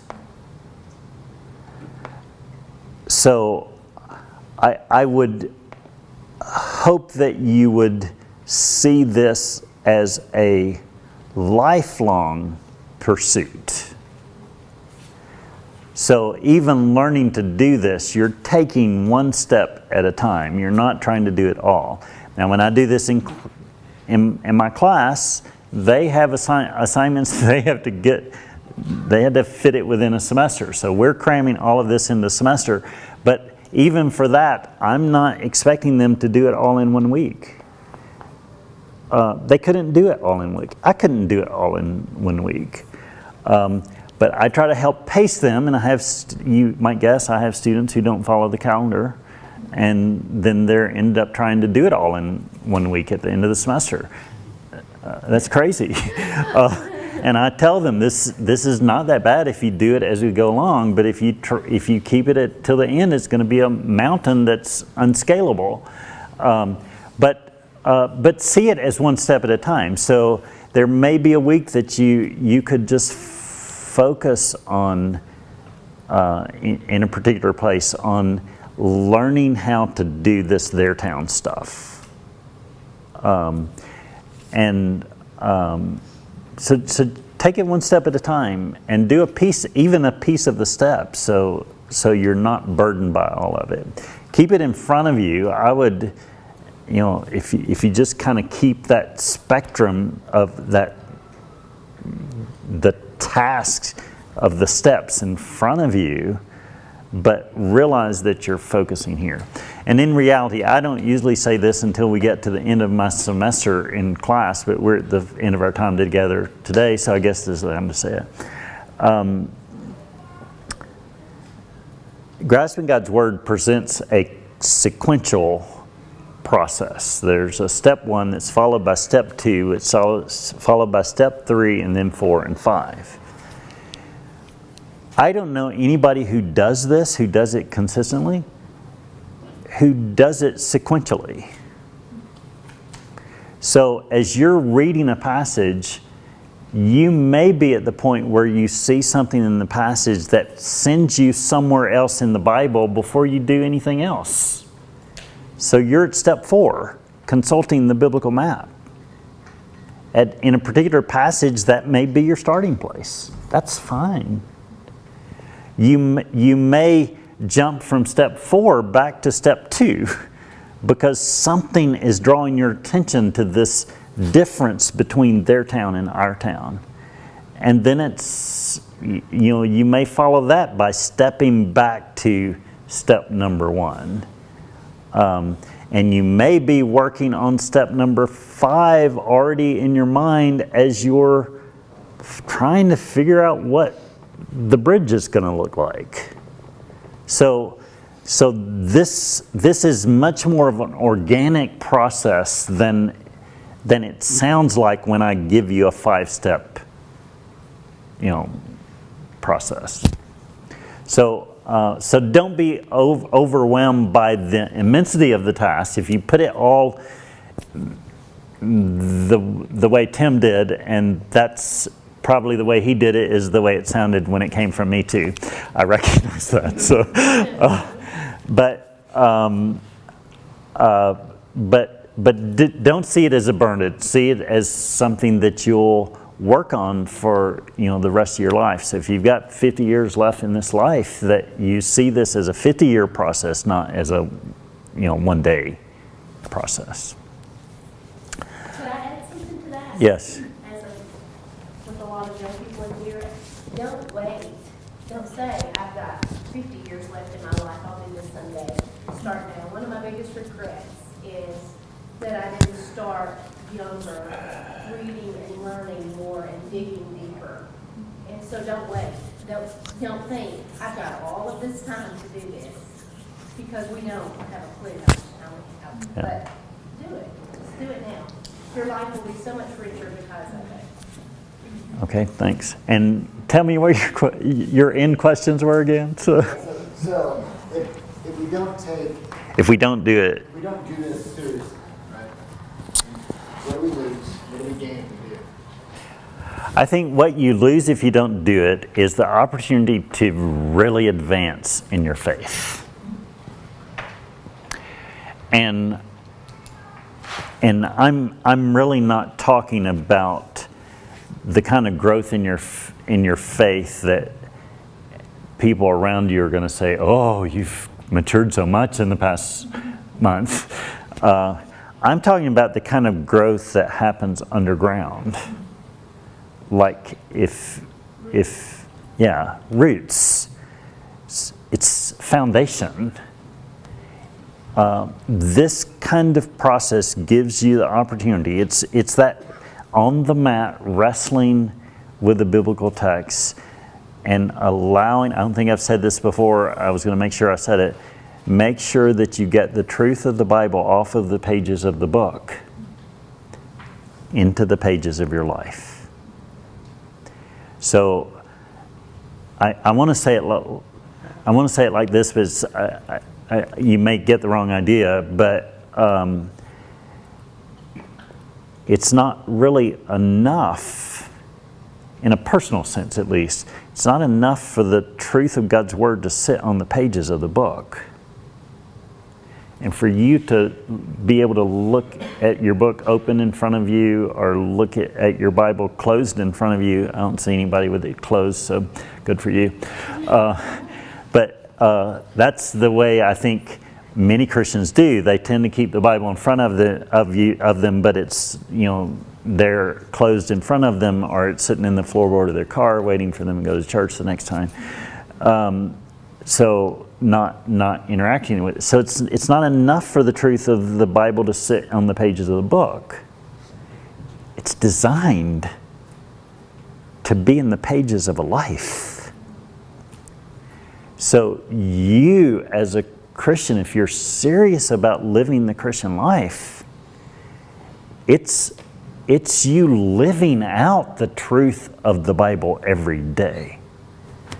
And there's some sense that you can go through the motions of living a Christian life without that growth taking place consistently.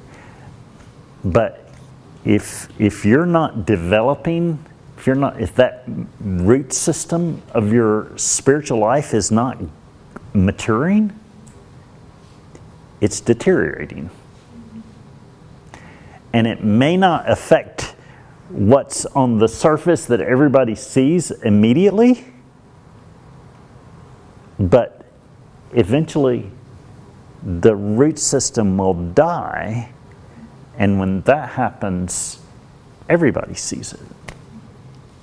So I think what you can gain from learning step by step, you don't have to do it all at once, but step by step, day by day, learning more about how to get it off of, knowing what the truth is. That's this process of interpretation, so that you can put it into the pages of your life.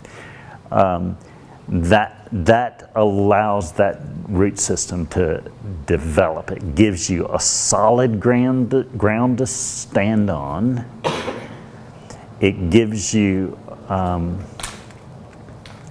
it helps even in the process as you're on the wrestling mat, wrestling with what the Bible says and what it means and what to do with it, how to get it into your life.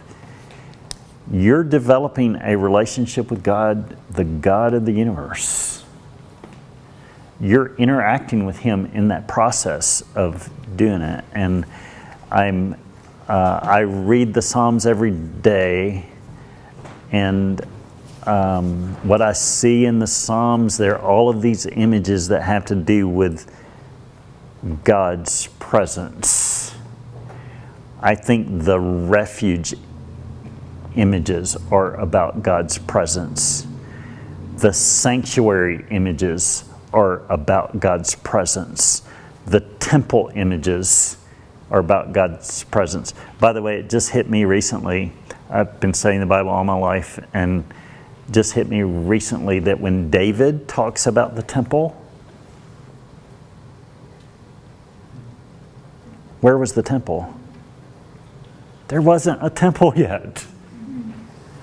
I think maybe that desire to build a temple for God came out of him recognizing this God's presence in the image of the temple, of a temple. So all of those images, and I think there are a lot more of them.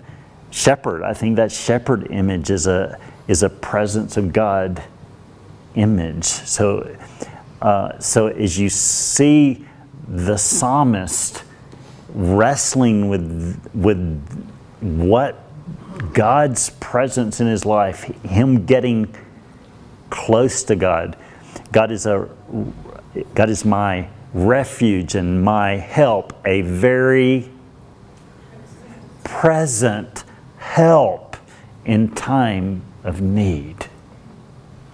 I think that's what this process does. It brings us close to God. It brings us into God. And that helps us. That's where the peace of God comes from. That's where our relief from anxiety comes from. Us being in His presence to recognize He's big enough and great enough and present enough to take care of what it is, whatever it is that has me going crazy inside today. I think it's all of that. So it's getting you beyond just the going through the motions of living the Christian life and saying I believe in God and saying I believe in Christ and He saved me, but it's putting that on the ground, putting it into your life and helping you recognize more and more as each day passes what it means to live for Him. What it means to live in His presence. And His presence doesn't mean I'm, in my closet by myself. So His presence right here, and as I'm standing in front of you, here. Did I answer? Oh, yeah. Okay. We're out of time.